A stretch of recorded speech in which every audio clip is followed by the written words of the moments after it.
sun goes down, heroes eventually die. Horoscopes off the line, sometimes why? Nothing is for sure, nothing is for certain, and nothing lasts forever, but until they close the curtain. It's him and I, or Quim and I. Hello and welcome to episode 40, the Big 4-0. I'm your host, Hunter Smith. With me today is Austin. And the man who just told me he banged a chick on in Atlanta. Boy, I screwed that all up, didn't I? Yeah, you did. What is wrong with me today? Drew's so embarrassed right now because I'm telling this. Drew just banged a chick on an Aladdin blanket, you guys. You know, when I make up these intro jokes, There's no kidding about them. They're serious. people think I'm just being funny. No, and there's stories behind Drew these. has his way. There's stories behind these jokes. I haven't. He did run over that much beaver. He did. I was a riverboat He captain. is a reckless riverboat captain. I know you guys probably got like some innuendo out of that or something, but that's not the case. Jesus Christ. Welcome to Dolly for Heroclix, where we're celebrating our 40th week of news. I guess what we Holy need. crap. We need 12 more for a year. Yeah, 12 more for a year. Today we're going to be talking about the Green Lantern resource that just got spoiled, and as well as all the Green Lanterns that they spoiled as well. There was a whole lot of news once again. So it's going to be talking about the Lantern resource, how it works, our thoughts on it, How much Austin loves it. how much Austin loves it, Hunter hates it, and then cover news, etc., etc. So let's start off with news, actually. So last week we found out what our con exclusives were going to be, and then we got dials for the two duos for each side. And this week they gave us the two that I'm most excited for, Dupe for Marvel and Jonah Hex for DC. And I'm pretty happy with both of them. Are you guys happy with both of them? Yeah, they're nice. I will say that Jonah Hex, they did New 52 Jonah Hex, which I would have thought would be a bad idea, but I'm happy with it because that means he gets Gotham City keyword, and that means I can fit him on my usual Gotham I like the City fact because it means he's got a carryable a medic with him at all times. Yeah, I'm not like Amadeus. I see. I don't like the New 50. I don't like All Star Western. It started out okay. That's my only introduction to Jonah Hex. So okay, well, I feel bad for you. You should read good old Jonah. You should raid my long box over there. one of these days. Let's start with Dupe on the Marvel side. Dupe's pretty freaking sick. The only thing I don't like about him is he doesn't have X Factor keyword. Other than that, this dial is really cool. And he has potential, even meta-wise, too, a tiny bit. Dupe has Power Cosmic and X-Men, 6 range, 2 volt, 95 points, X-Force, X-Men, and X-Statics. Now, the reason I say he has meta potential is because of his trait. Once per game, give him a double power action to remove a resource or relic assigned to an opposing character within 6 squares and assign it to another opposing character within 6 squares. It's pretty simple to see the applications of that, and what's awesome about it is he doesn't have to hit you, he doesn't have to do anything aside from just being able to see you and be within 6 squares, so that's what makes it really good. Of course, on certain resources it'll be better than others. On the Utility Belt or the Infinity Gauntlet, it's going to be humongous. I mean, I can take it off of your 250-point Dark Side and put it on your 50-point Scarlet Witch, and now you are pretty screwed. I mean, you do still have a Dark Side and a Scarlet Witch, but you're much worse off than you were beforehand. He also has a pretty good trait, or a pretty decent dial, honestly, other than that. He has tiny size, and he can fly as well. He has Running Shot and Precision Strike on his top 2 clicks with a 10 attack. And again, a 6 range. So, he's got 2 damage, 2 bolts, Precision Strike. So, he can Running Shot, hit 2 different people, make them each take 1 damage, basically that they can't ignore unless they have Invincible. And then he's got the cool trait on top of that. He also has another trait where his values can't be modified by other characters. And when he's dealt damage from an attack, he ignores all of it and just takes 1 damage instead. And that can't be ignored, so even if you pulse wave it. So there's no way of getting around that. And you can still heal him. Mm-hmm. You know, it doesn't say anything about healing him. The way they balanced it out is they only gave him 4 clicks of life. So I like him. I think he's cool. I like that he does something unique, you know. Yeah. And that he's not a boring dial. And we'll see if this makes people more interested in getting him. Jonah is pretty typical what I thought he would be. The only beef I have with Jonah is that he doesn't have sharpshooter, but other than that, I'm pretty dang happy with him. He also is 6 range, 2 bolts, no team abilities, of course. 100 points even, and he has Gotham City, Past, Soldier, and Warrior keywords, which is I'm not really sure why they gave him Warrior. I guess he does have some old Indian backstory stuff, but he also has 2 traits.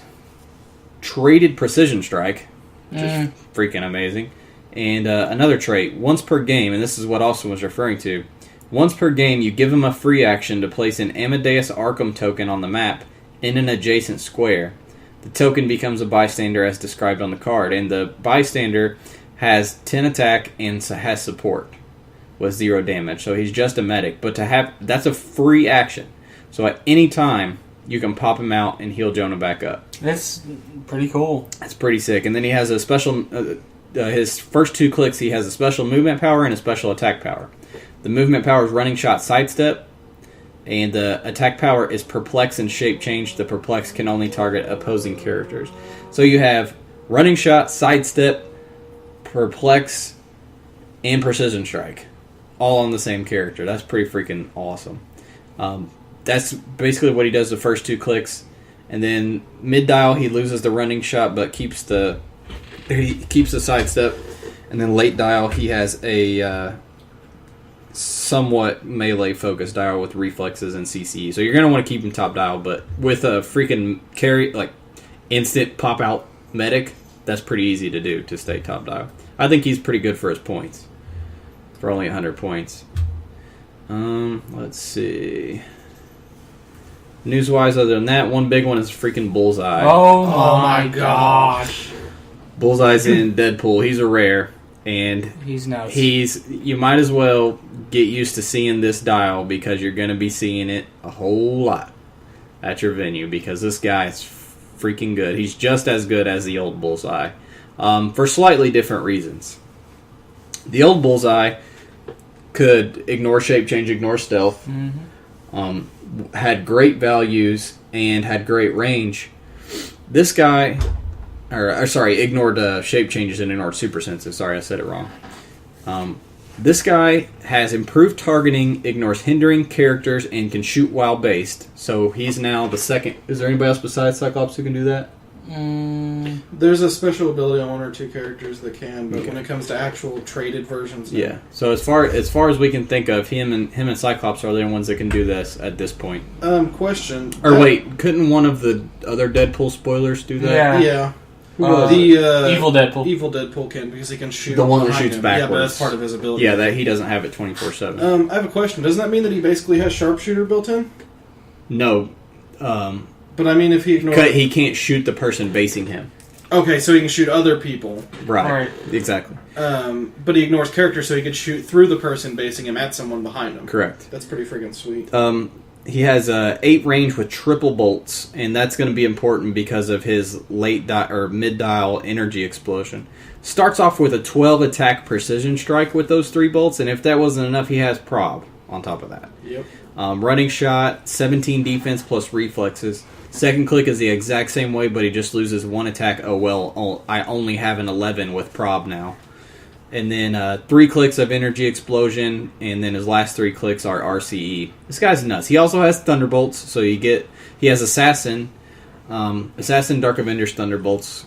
Thunderbolts, of course, being the key one, letting him. He already sees through. Usually on the old Bullseye, you would take thunderbolts, get Avengers initiative, see through stealth. Honestly, what I would probably do with him is run him on a full thunderbolts team, and then choose like shield or something with it, just to buff him. I tell you who he's going to be good with and who I want to play him with is Assassins. Yep. And here's why. Batman Arkham Origins just gave us a bunch of Assassins. And what are a lot of them? They are... Calculators. Calculators. So you can give him Sinister Syndicate, let them copy Sinister Syndicate, and share his 12 attack value. Or 11, or, he never is below a 10. To have a figure these days, or, well, not these days, but I have a figure that's never below a 10 attack is amazing. This guy's really good. get used to seeing him. You're gonna see him all the freaking time. He's nuts. Let's go with the other Deadpool spoiler. Or actually, there's 2 Deadpool spoilers. 2 more. Black Cat. Or no, there's 3 more. Because of Cable, too. Jeez. Yeah. Black Cat. Now, this is a gravity feed Black Cat, so that means that there will likely be another Black Cat in the main set. This one has Heroes for Hire and Marvel Diva keyword. She's 45 points. And the reason you play her, honestly, is for her trait. Once per turn, if a friendly character's attack roll includes a 1 on one of the 2 dice, you can re-roll that die, not the whole roll. You can just pick up your 1 and re-roll it. Once per turn, if an opposing character's attack roll includes a 6, you can make your opponent re-roll that 6. But in either case, the attacker must be within 6 squares in line of fire. And then she, on top of that, has Leap, Climb, and Stealth, and then basically has Exploit and Super Senses or Reflexes, her whole dial. So that's what she does. She provides the special prob, a prob that's way better than normal prob, in my opinion. And she gets around and stays stealth. And she breaks away easily with Leap, Climb. She stays safe with Stealth plus Reflexes and Super Senses. Yeah. For 45 points, she's nuts. For 45 points, she's pretty good. She's a good addition for Heroes for higher teams. 45 points for that trade alone, I would easily pay that, because think about that. If you're making them reroll a 6, That's pretty, the chances of them ending up with something much lower. And a lot of rolls that I see turn up with 6s tend to be like 6 1s for a 7 or 6 2s for an 8. I mean, like, you're potentially dropping that down to nothing. Black Cat's a character I like a lot, and I can't wait to see what they do with the main set too. Hopefully she has some kind of weird special prob thing too. Another Deadpool spoiler. This is also a gravity feed. Snake Root Clan Ninja. This is basically your new hand ninjas. They have the hand keyword, Hydra keyword, and martial artist. 2 traits. 50 points with the Hydra team ability. 2 traits. First one, during the end of your turn, when Snake Root Clan Ninja occupies hindering, give him a free action and place him in any square of hindering within 3 squares in line of fire. That's amazing, especially because he has stealth full dial. All 5 clicks are stealth. And keep in mind that he has the hand TA, keyword. So if you want to pay for the ATA, on certain maps, this guy's just going to hop from perfect hands, square to perfect hand square, and you're never going to ever be able to shoot him, regardless of if you bust stealth. If he gets the hand, your stealth busting doesn't matter. The other trait. Once per game, when he KOs an opposing character of a higher point value, he's only 50, so that's not hard to do. And he has Exploit for the top 2 dials, or top 2 clicks. Whenever he KOs someone with a higher point value, you may choose any standard power that character possesses anywhere on its dial. Jesus. Not just on what click it's on when you killed it. He can use that power for the rest of the game. That is nuts. These guys are sick, man. For 50 points especially. This is your gravity feed pickup for this set right here. These what's kind of like the funny little thing about them, though, that you don't really realize? Hydra team ability with 3 range.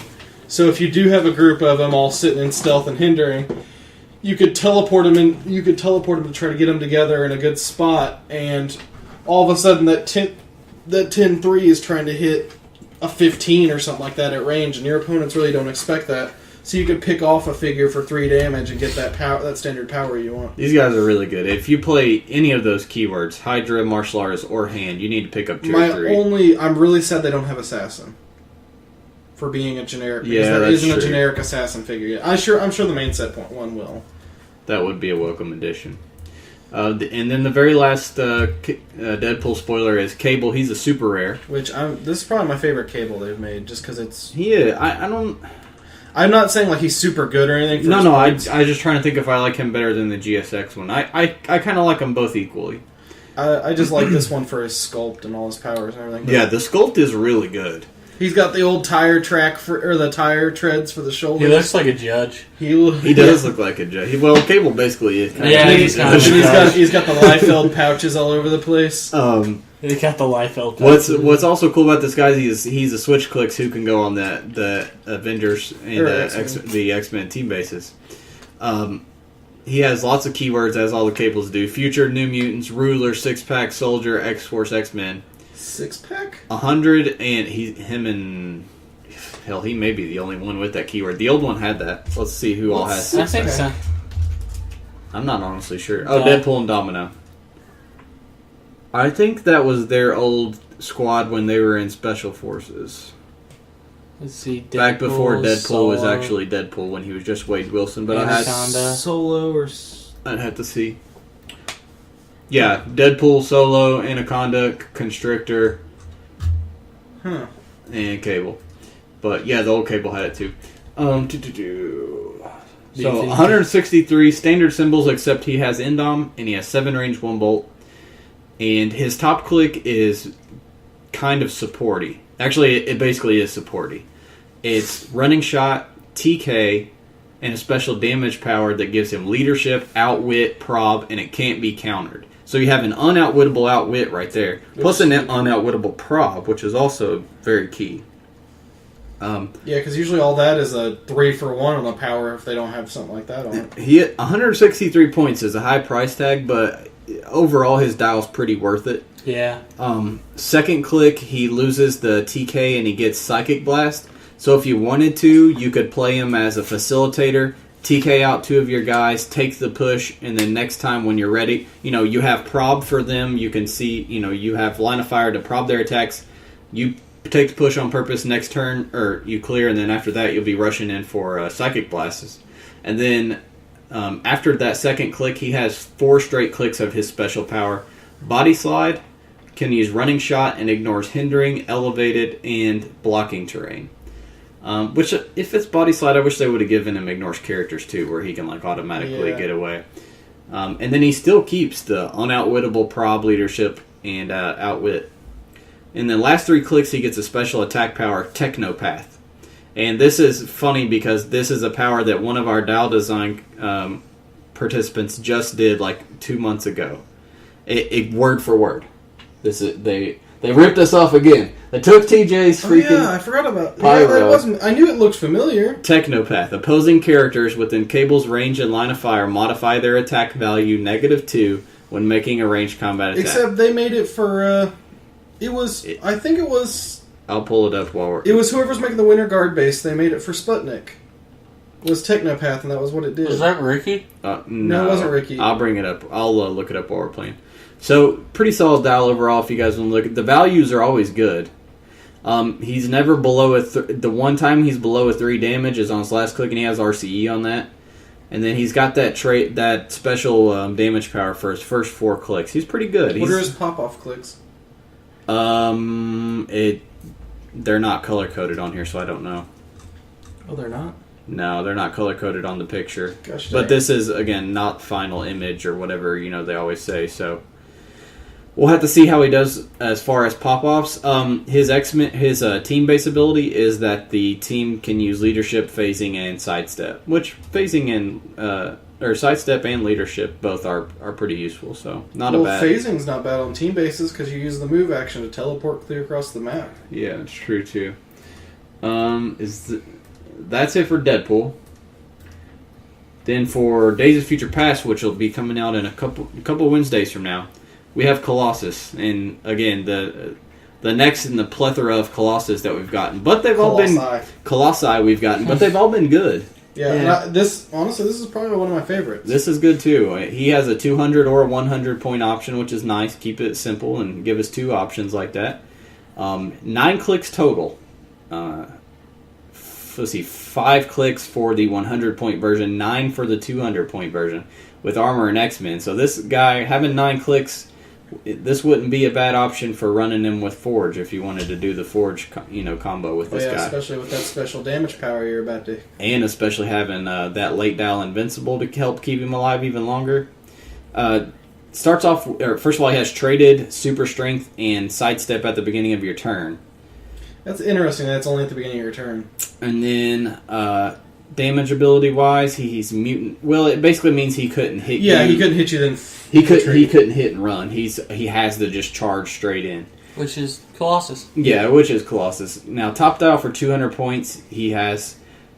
he doesn't have an 11 attack, which I like. I do too. Because if you think about Colossus, I think we're getting, not everybody needs an amazingly, retardedly high attack these days. Yeah. And it makes sense for Colossus because he's not incredibly accurate. He hits hard. And they made him hit hard. He's got 4 damage. You give him ultra heavy, he'd be hitting for 7 damage.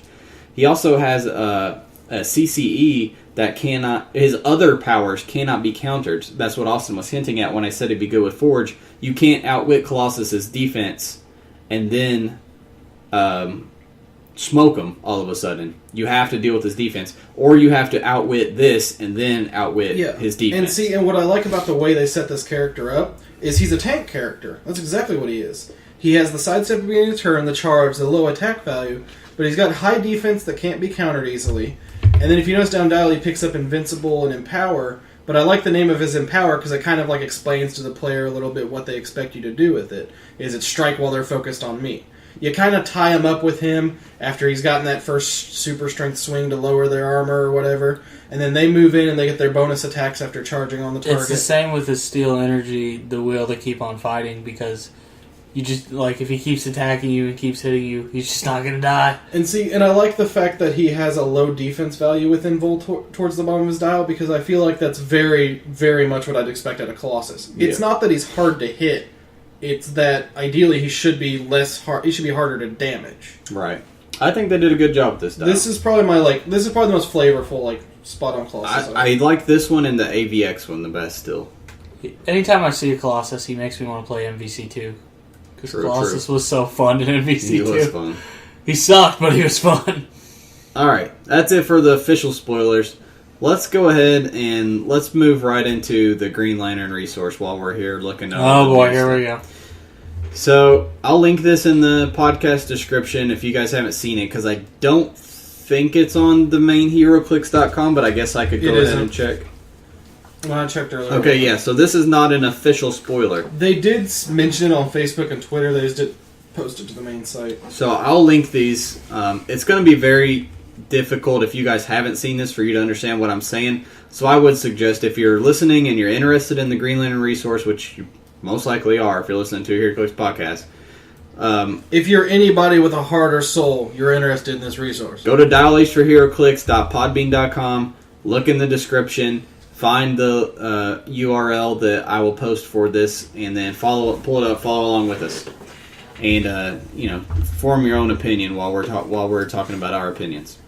So the way this works is the power battery must be assigned a power ring and 1 to 6 distinct constructs. So you can't double up like you can on Utility Belt. You can't double up like that. It'll be just like the Book of the Skulls or the Power Plant or any of the other ones. You have to play separate constructs.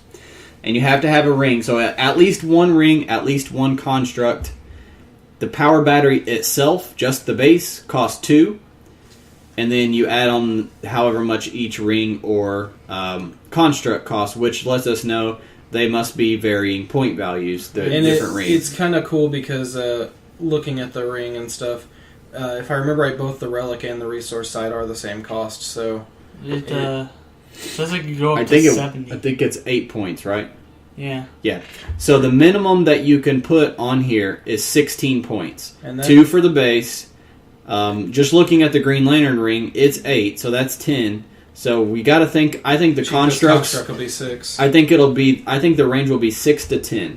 I think that sounds because I was doing the math. Yeah. If you had 10 different, if you had 6 different 10 cost rings, it would be exactly 70. You mean constructs? Or constructs, it would be exactly 70. So I think, 6 to 10 sounds like I think the rings will probably be 8. The power battery costs 2, and then I bet you the constructs range from 6 to 10.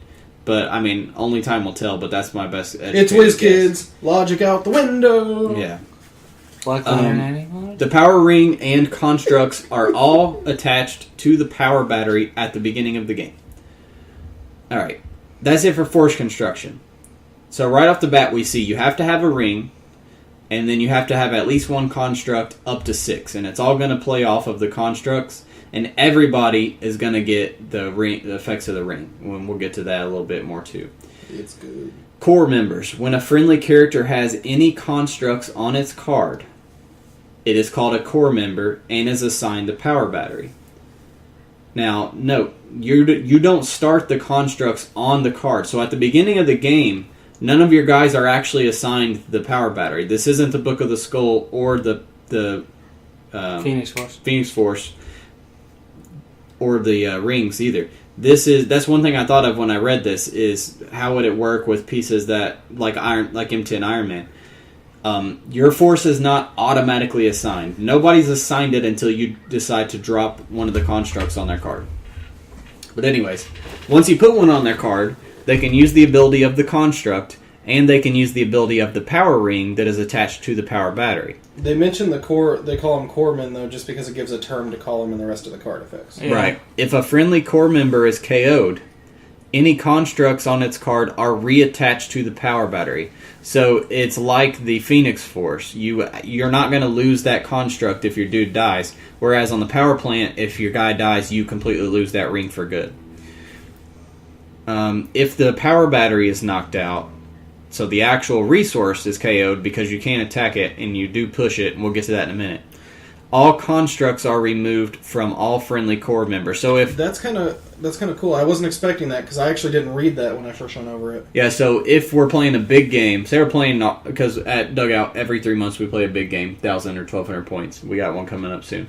So let's say we're playing a 1,000-point Theme Team game, and I run all my Green Lanterns, and I run this. If you want to go and try to focus fire my battery, and you knock it out, I may have 6 constructs on 6 different people, and I just lost all. I lost all my complete bonuses. So it basically would be like getting hit with disintegration ring. It's just gone. Which for the fact that you paid 70 points for that, that's a pretty big deal if you max it out. Disintegration beam though, if you hit a Book of Skulls, it destroys that relic and then the resource. No, it destroys the resource. You keep the relics that's already on your cards. Okay, but this one returns them all. So, this one you lose everything. Yeah, which is I like that. And I guess we'll get into more when we talk about why, or the fact it's attackable. For setup, this is an interesting way that this works too. So this resource will not play off of the table. It's going to be on the map at all times. During the beginning of the game, the power battery is placed in 4 squares of clear terrain in your starting area. The power battery affects line of fire, so it blocks line of fire and stuff. It can use its powers and abilities, because we'll get into it, but it'll get Barrier, Prob, Perplex, and Outwit. And it never has a damage value. It's always 0 damage, so it's a support type thing. It can use its abilities. It's damaged and KO'd as if it were a character, which just means when you damage it, it takes clicks like a normal character. Characters, objects, and blocking terrain may not occupy the same squares as the battery. The battery is immediately KO'd when the last friendly character is defeated. So that's just like the legalese to make sure that it's treated like a character, but not like, for example... Well, here's what the reason I thought is because there are clicks where it has Perplex.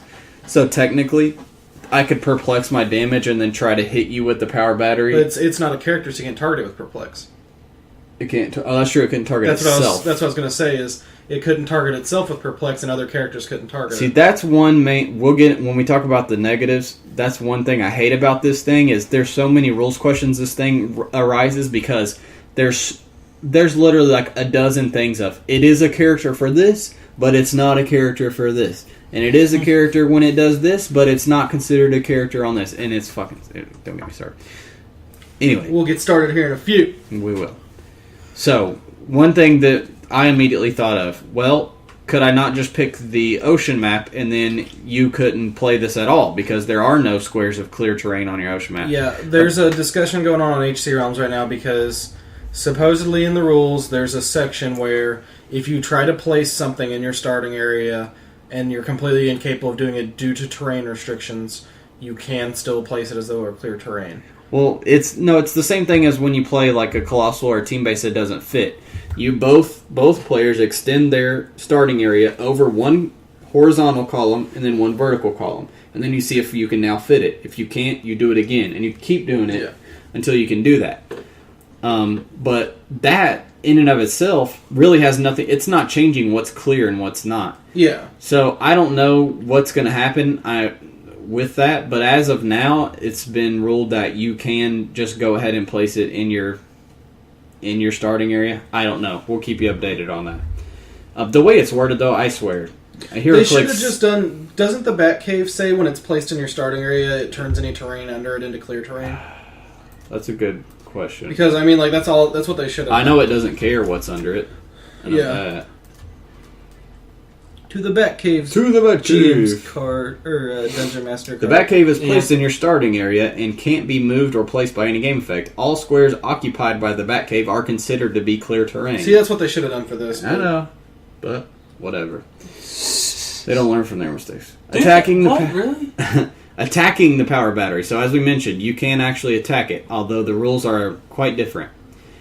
If the power battery is adjacent to an opposing character or within its range and line of fire, that character may be given a power action to roll 2d6. So here's and add their attack value. If the result is equal or higher than the power battery's defense, it takes damage equal to the printed damage minus 2. This can't be ignored. So there's a few things I want to bring up there. This is another instance of it's a character for this, but it's not for that. You're not actually attacking it like it's a character.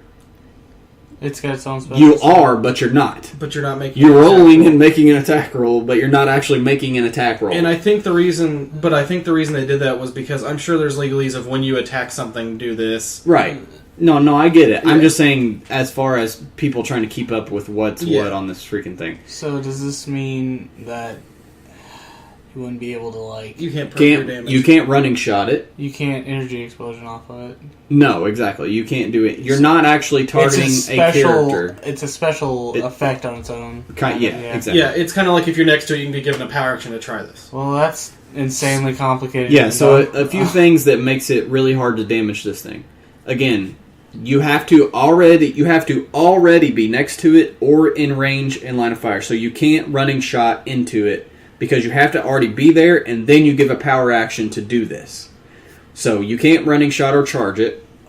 Can't hypersonic it. What? I'll get to it when you get to some other things about it, but there's a thing about that wording that makes it actually a lot worse than I thought it was. Right. So you can't move and attack it. You have to already be ready to shoot it.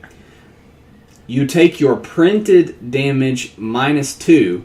So RCE doesn't help you. CCE doesn't help you. Super Strength doesn't help Perplex. you. Anything like that. Perplex, anything is not going to help you.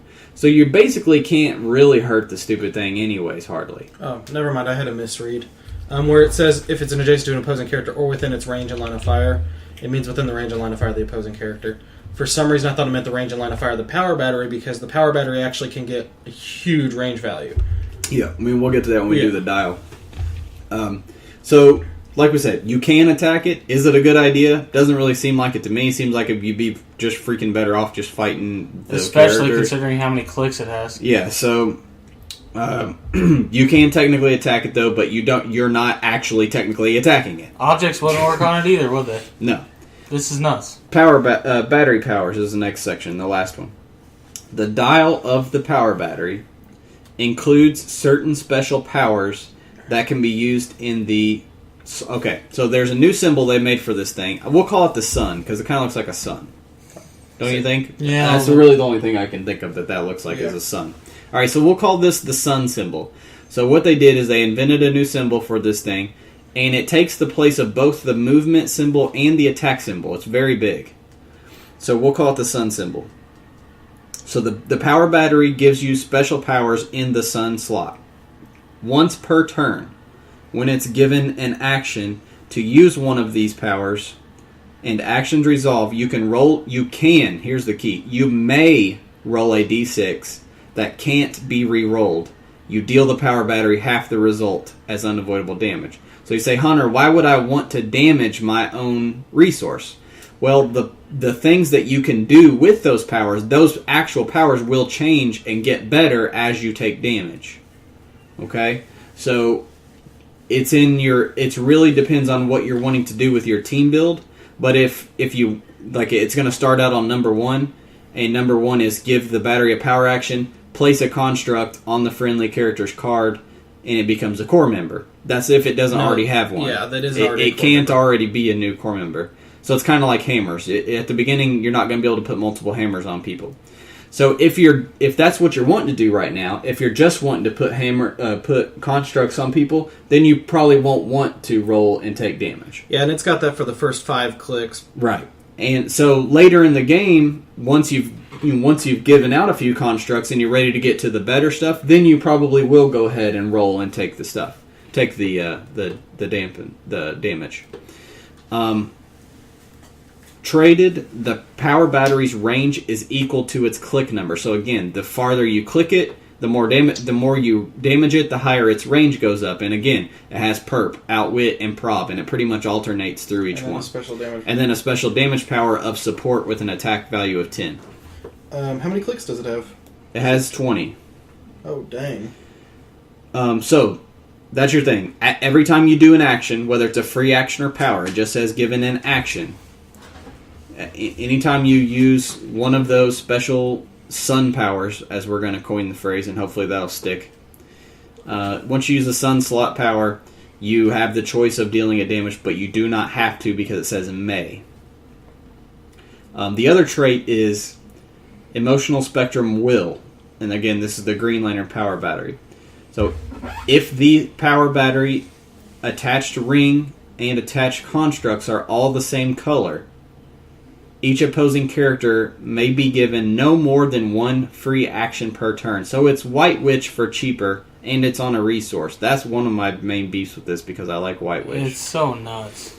Now, what does that tell us right there?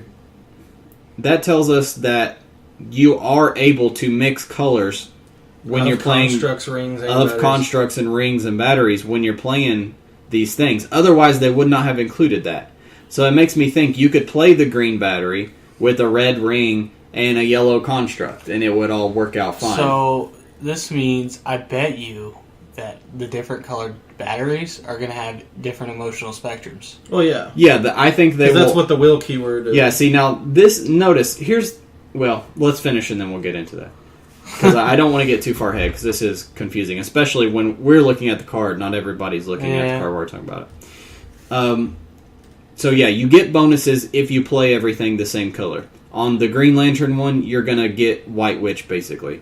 Which is nuts. So as we said, the number one sun power is give them a free action, give them a power action, place the attached construct on a friendly character who isn't already a core member. And then you have the support power. Now, once you're done doing all that, take the damage next time you do it.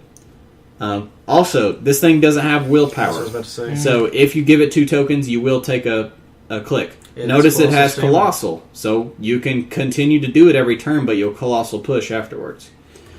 Another thing that Colossal is going to help is you have Colossal size, so it makes it even easier to see your own guys and perplex and outwit. Thankfully, and on the flip side, it also makes it easier for opponents to also target it. Right. If you have some kind of amazing range. Not that you really want to, honestly. So, that's number 1. Number 2, swap a construct. This is in the sun slot. Give the power battery a free action. Exchange a construct between 2 friendly core members, or the power battery and a friendly member's card. So a free action just to trade it out, which is pretty freaking Which is good. amazing. Considering because you had to give power actions on the book, and you couldn't switch from one you had already given to one that's on the book base. You couldn't switch. Yeah. And this is way better than the book. So think of it as, if we think of this as a book, since that's a good thing to kind of compare some of these things to, think if you had your Anger's Hammer on Dracula, and you had Null's Hammer on a vampire, you could, for free, swap them. Or, if you wanted to put, if you didn't need Running Shot on your vampire, and you needed Exploit because their big beefer ran up on you, you can just for free swap the Null's Hammer with Exploit, and now you magically have Exploit. And we've seen like most of the constructs, like the Green Lantern ones at least, and we haven't seen what they do, but it's kind of easy from what they are. Like, there's a couple that look offensive, like there's a crossbow and stuff like that, but there's also like a wall and some other ones like that. So I can imagine like one of them probably there's probably a defensive one, there's probably an offensive one. Probably like barrier. There's definitely going to be a so barrier. So like you have 2 tokens on your character who's got a construct. I'm going to swap it for the defensive one, so this turn I can hold off till I can clear. That's like taking the entire power plant to an extremely dumber level. Because the power plant was already fucking stupid. It's a gigantic toolbox. But this one will be more expensive, though. Like, it's going to go up to 70. And there's no +1 combat. So this brings up another point. Well, I guess we'll get to that. the constructs themselves, there's going to be. They've already said there's going to be. They've shown pictures of 8 different colors. Play a maximum of 6 on the. They haven't shown any other colors. So does that mean there's going to be 48 different constructs in this entire set? We don't know. I know we don't know, but I'm just saying. It's kind of weird for me to say that I hope, but at the same time I don't. From a gameplay perspective, I don't want there to be, but at the same time, I want a Red Lantern Axe construct. One of these is going to be fucking broken, I guarantee There's going to be a combo in here somewhere, of course there always is. Let's move on to number 3. Form a construct. This is number 3 for the Sun Power. Give the power battery a power action. Remove a construct from it and replace it with a construct from outside of the game, up to 2 points higher than the one that you removed. So it's basically Old Man Logan, but for any character in the game. If the new construct is a lower point value, this is a free action instead. If the new construct is a higher point value, this is a double power action instead. So, I just talked about Old Man Logan last week, and about how awesome, even though he's expensive as hell, how awesome and how freaking useful and creative it was to swap relics down to a cheaper option. This is going to be nuts, especially considering you can put this on any character in the game and figure out combos with that specific character with specific constructs. The only things I will say about that power that there's 2 negatives to it. One, all the dials it shows up on, it never pushes back into that power. Usually there's a 2 to 3 gap before the next time it picks it back up. So you're not going to be able to do this, then do it again 2 turns in a row usually. Unless you do it as free action. What? Unless you do it as free action, like it gives you the choice to if you go to a cheaper one. Oh yeah, true. But I mean, like upgrading to a double power action, so you can't upgrade then upgrade again. I see what you're saying. Yeah, but the second part if you rolled the dice and then hit the roll. Yeah, true. Then the other part of it is even though they have colossal stamina, they can't be given a double power action if they already have a token, right? Correct. You can't give a double if you have any tokens at all. And if you've been using this thing right most of the game, you've probably just kept colossal pushing it, stacking. Yeah, you probably got all your constructs out quick as possible. Yeah, which means that it's been going 4 or 5 turns just spitting them out. And then number 4, share a construct. Give the power battery a free action. Roll a d6 that can't be re-rolled. If a construct is attached to the power battery in the slot indicated by the result, so you roll a d6. There's 6 construct slots, I guess, kind of like the bat belt, if you think about it like that. And then if one of your slots has something in it, so if I roll a 3 and my 3 slot actually has something left in it, all friendly characters can use the ability of that construct until your next turn. Oh god. That seems all friendly core members, so they have to already have a construct. One. Yeah. That's kind of cool, actually. I mean, like, I don't think it's going to get a ton of use, because, one, it's a huge luck factor of whether you hit the slot you want, but at the same time, if you're playing one character and leaving 5 constructs back, that's really good. Yeah, what else could be cool? Say I play 3 characters, but I run 6 constructs. I can dish out 1 to each, and then have a 50-50 chance at giving them all RCE, or all, some kind of defense buff. Next up is number 5 on the sun slots. Give the power battery a free action. Place an attached construct on a core member's card. Which means you have to give someone who already has one. Because it has to be a core member. Right, it has to be a core member. So basically this is doubling up hammers, except it's now a free action instead of a power action. And it's way down dial. Yes, it is very down dial. It's like last 5 clicks. Yeah, and then you have 1 shot at hitting number 6, 2 shots at hitting number 6, which is the same thing as Godhood on Infinity Gauntlet, as far as how many chances you have to do it. You only have 2 chances. Friendly core members modify their combat values +1 for each construct on their card. So, again, you had number 5s, and you have number 5 at the same time that you have this as well. So you're going to double up the constructs and then give them +2 to everything. Why just double it up? Why wouldn't you go to triple? That's true. It doesn't say you can only go to 2. You could go to 3 and go to +3. So there is... But there is a big risk going to that, too, though. You now put yourself at the chance of dying. With a 17 or 16 defense. Because the defense starts out at a 19 and just very slowly pretty much goes down every click or stays and the only the defense same. power it ever has is barrier. Right. So, and at this point in the game, it is a little more likely that the opponent, if you've already taken that many clicks on yourself, they may then go after you. Yeah. Mm-hmm. So it kind of helps balance it out a little bit. But still. I kind of like that risk because, honestly, that causes a decision-making process for your opponent. Which, as the opponent in this, I'd really consider at this point. If I know there's only 2 clicks left and I'm going to rob my opponent... At this point, I would. At the beginning, there's no incentive for me to do it at all. Because I'm just making it better anyways if I damage it. Just pray that you don't have a 2 damage at this point. I guess it does have a 1 all the way down its dial, pretty much. I was going to say if it lost the 1, like 10 clicks in, maybe if I would possibly consider it. No, it almost always has 1 if you look at the clicks. I mean, it has a 1 2/3 of the dial or 3/4 of the dial. There is a funny click I like, though. I think it's click, is that 9? Where it doesn't have 1, it has 3 and 4 instead. I would actually kind of... Well, no, because that's the one that gives it a chance It has 2 swapping ones. The swap one and the share and the one. chance to share one. Yeah, never mind. But, yeah, so overall, that's how it works. Let's do pros and cons, like our opinion, and then let's do predictions on how we think they're going to do this. All right? So, opinions on what you think of it overall. I love it. I think it's probably my favorite resource they've made because it's thematic. I think they've done a good job of trying to legalese a lot of stuff out of the way.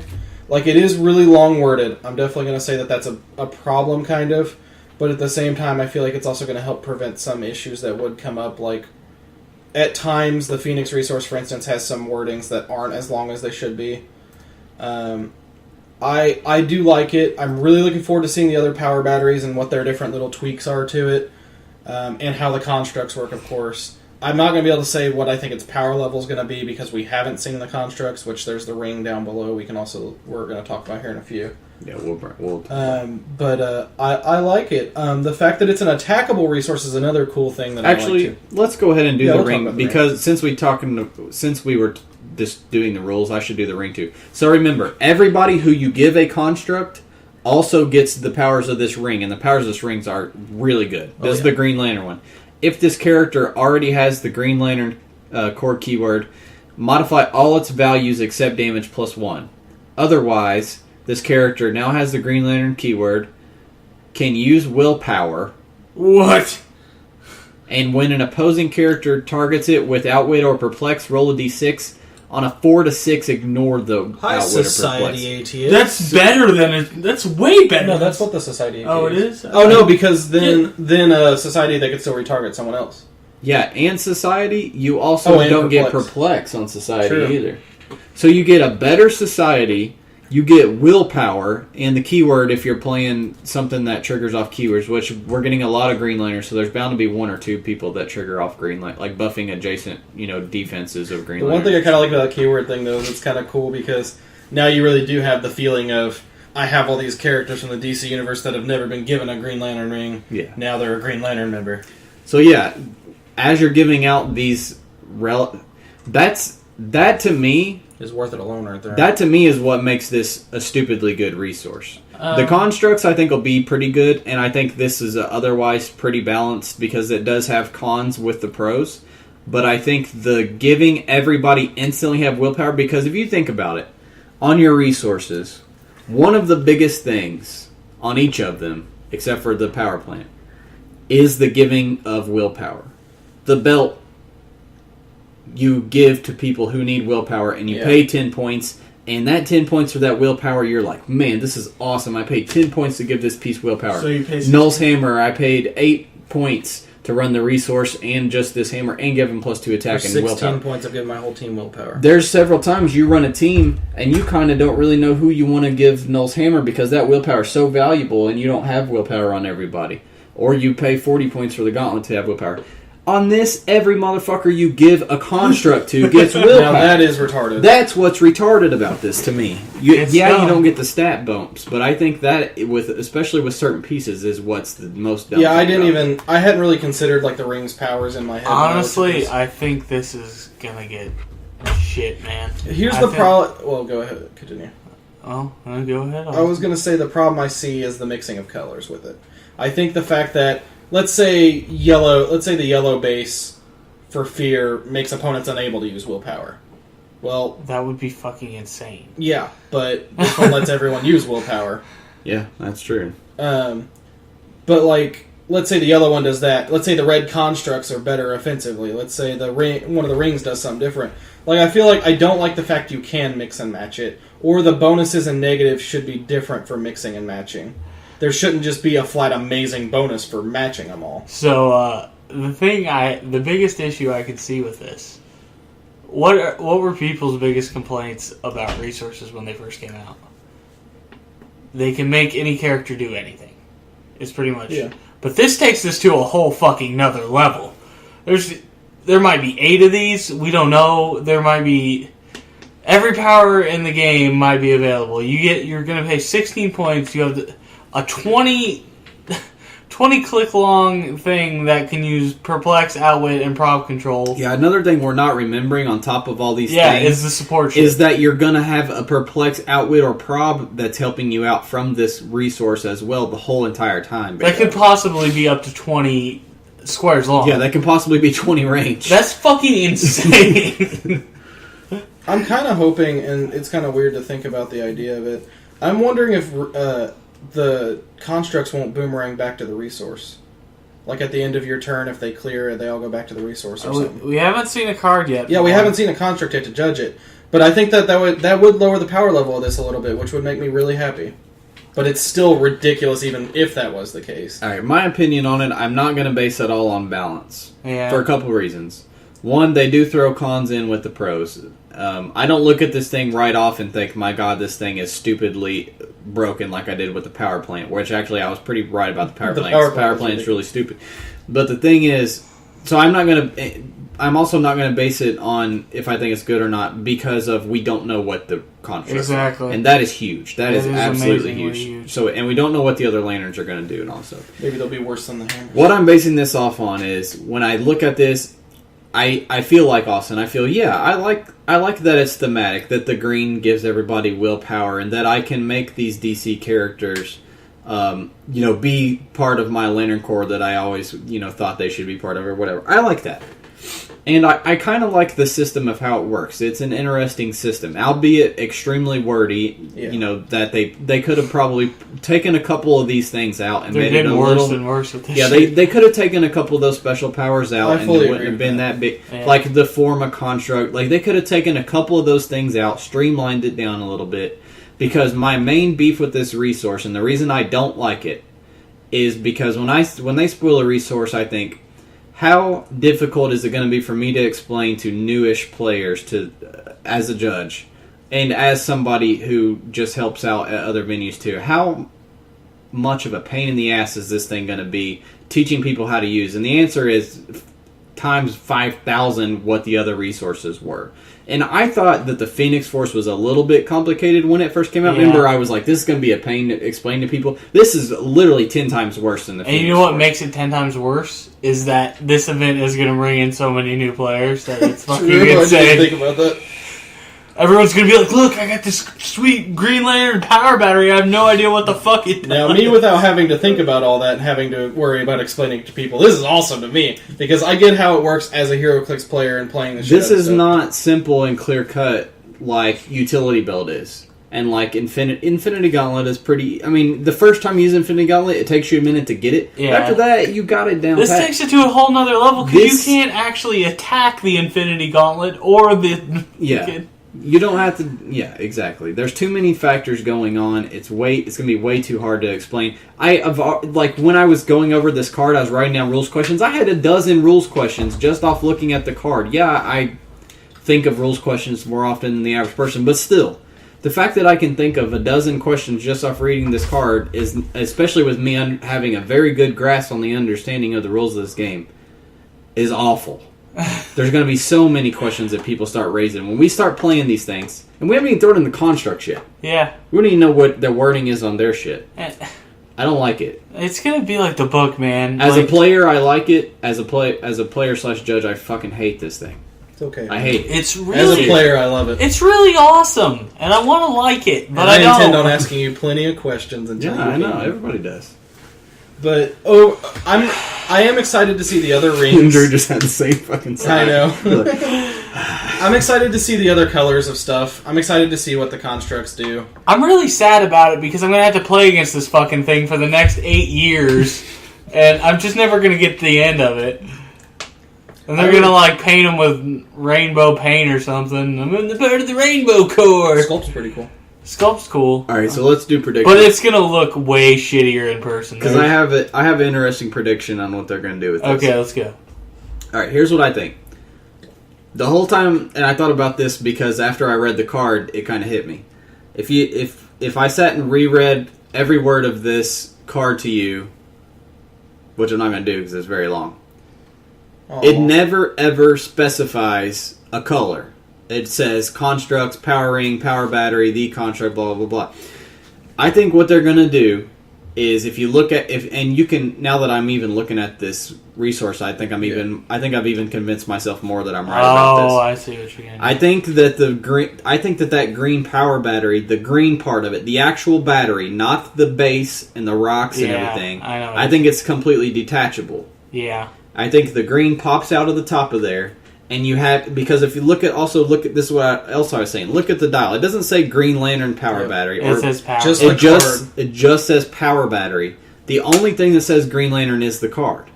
It says power battery, and then in parentheses, smaller Green print Lantern underneath, Green Lantern core. If you notice, yeah. So I think what they'll do is you'll have your power battery resource. You'll get month 1, and you'll get a green one, and you'll get your first construct.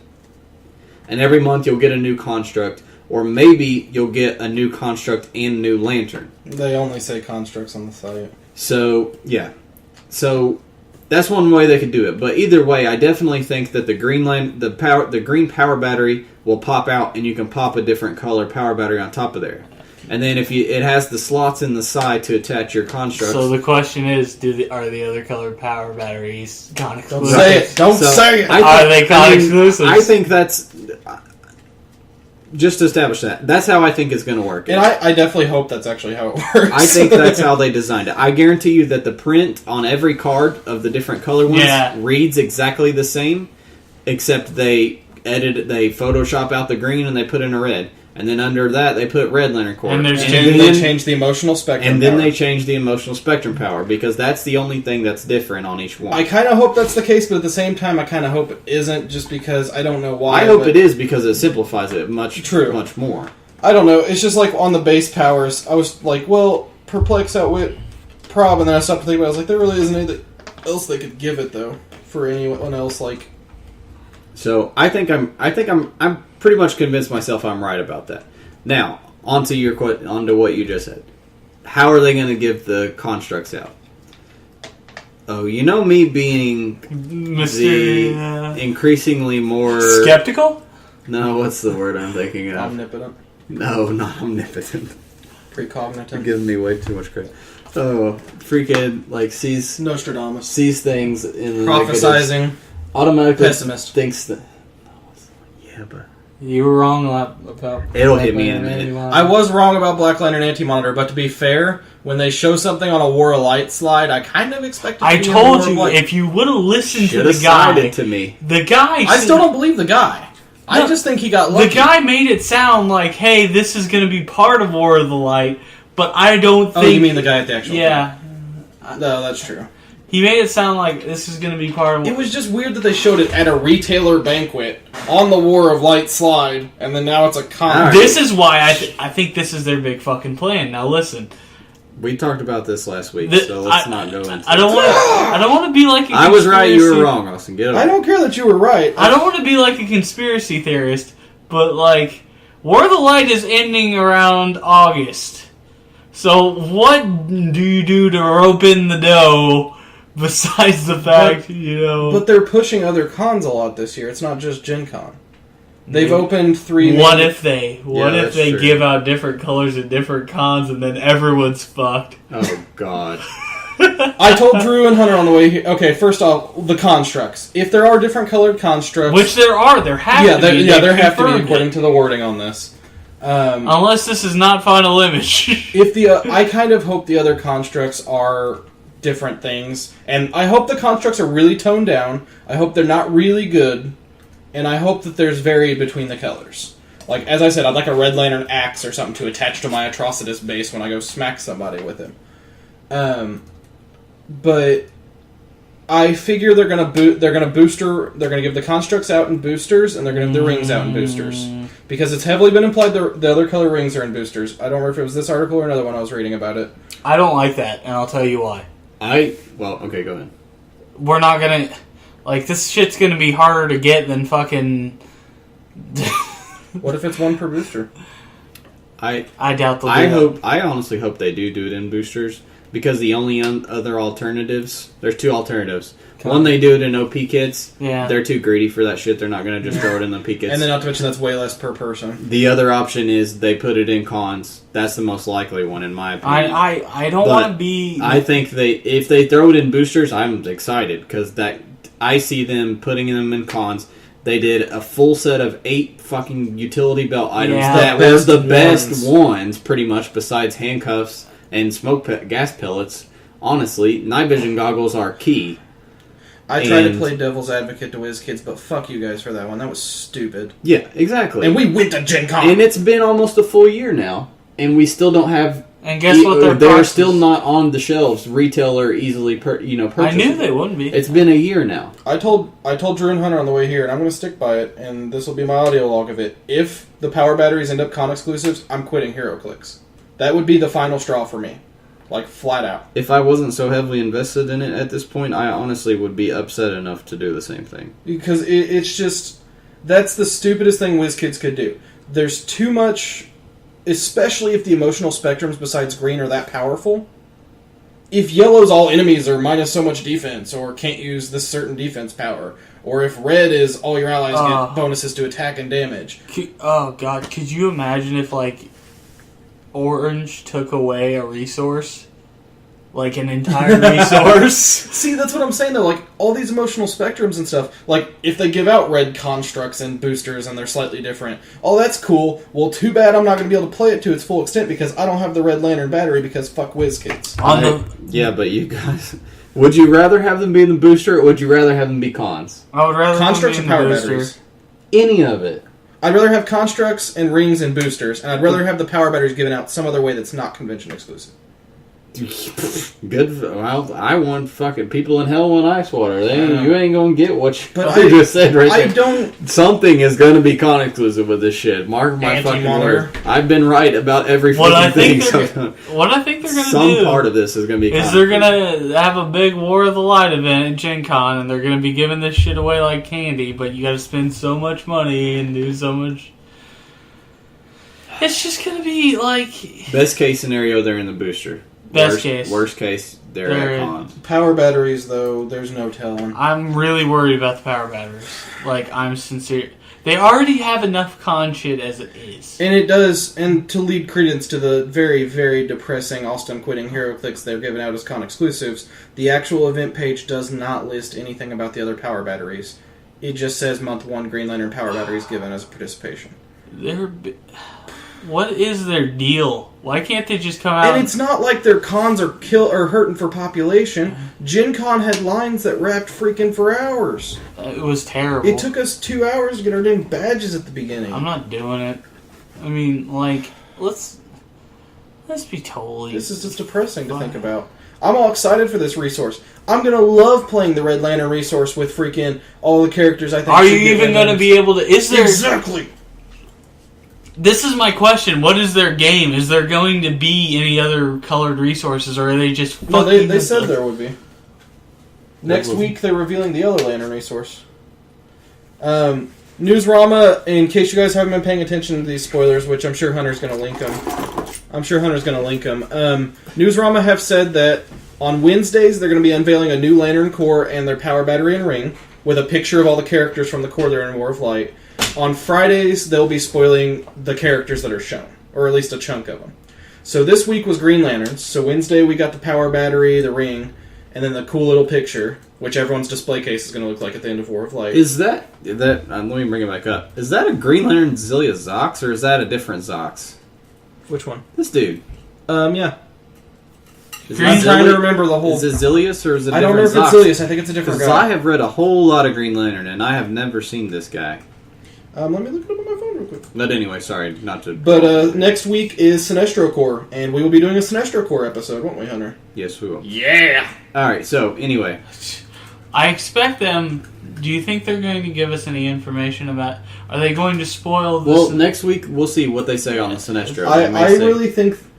my prediction is that they will mention how we're going to get the Sinestro Corps power battery. We'll see. Alright, let's go over the characters, the Green Lanterns. These are that they awesome. spoiled. This is an LE. Alright, so this will be the month 2 LE? Yeah. I think this will be the month 2, because he's 102. I think number 101 is the first one. When building your force... Yeah, because I think the first one's Larfleeze. When building your force... this is Hal, by the way. Hal... Jordan parentheses Green Lantern, so he'll be called Green Lantern for all intents and purposes if you need to refer to him with a certain other character's power or something. So, what you'll notice about a lot of these Green Lanterns is they have a special construct ability.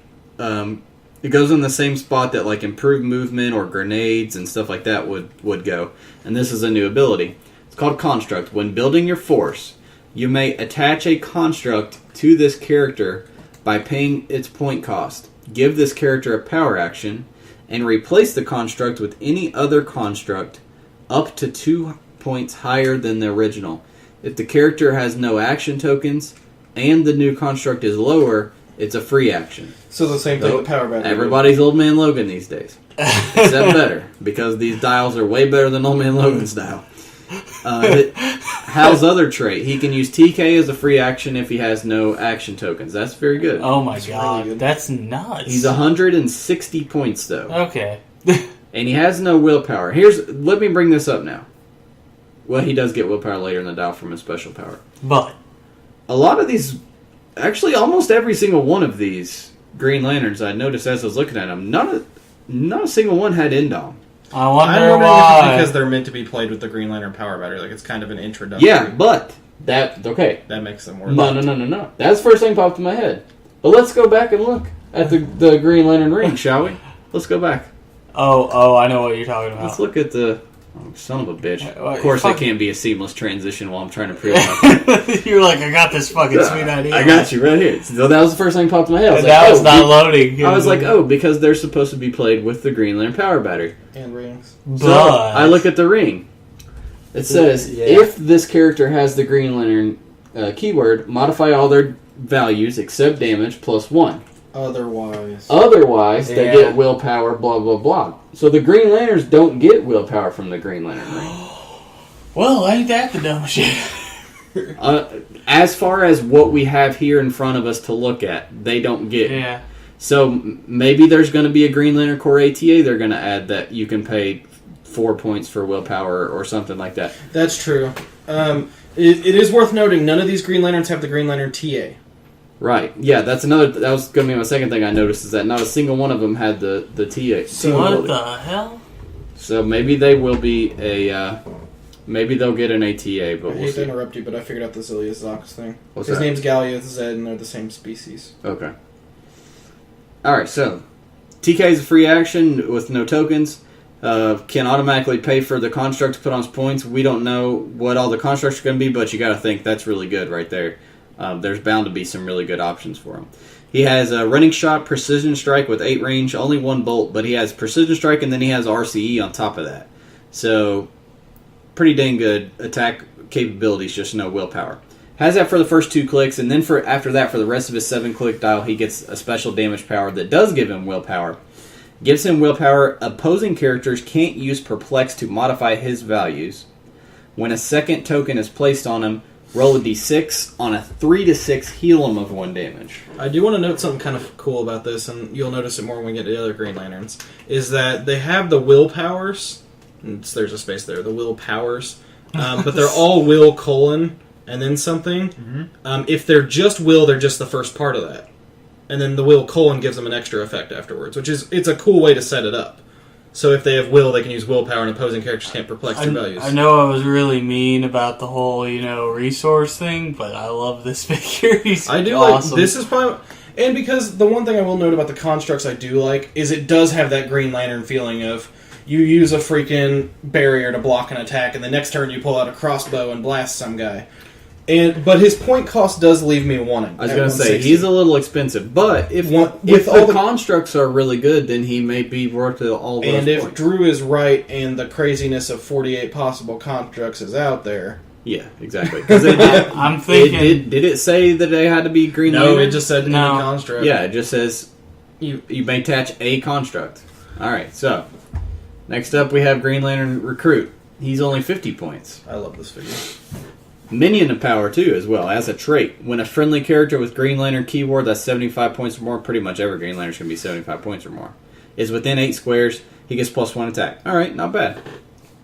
He has a flight symbol, of course, 5 range, 2 bolt, with energy explosion. You don't see 2 bolt energy explosion on a 50-point figure. So he only has a 9 attack, but if you remember that trait, the trait's most likely going to be kicked in, and he's going to have a 10 attack.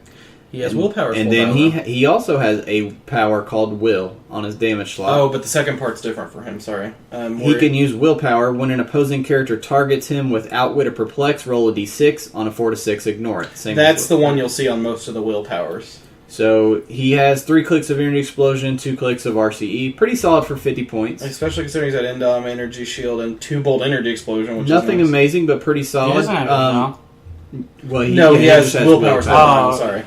No, he doesn't. He loses after the first 2. He gets RCE. No, he gets normal willpower. He gets normal willpower. Okay, yeah. So he has a power that gives him Oh, willpower. okay, yeah, I forgot. That's I'm an point. idiot, sorry. No, it's hard to. It's hard about. to keep. Yeah, One it's thing hard to I say do, will and mention powers. One thing I do like is the picture of the Green Lantern symbol in the background. I'm hoping they do that for all the cores. Yeah, that is pretty cool.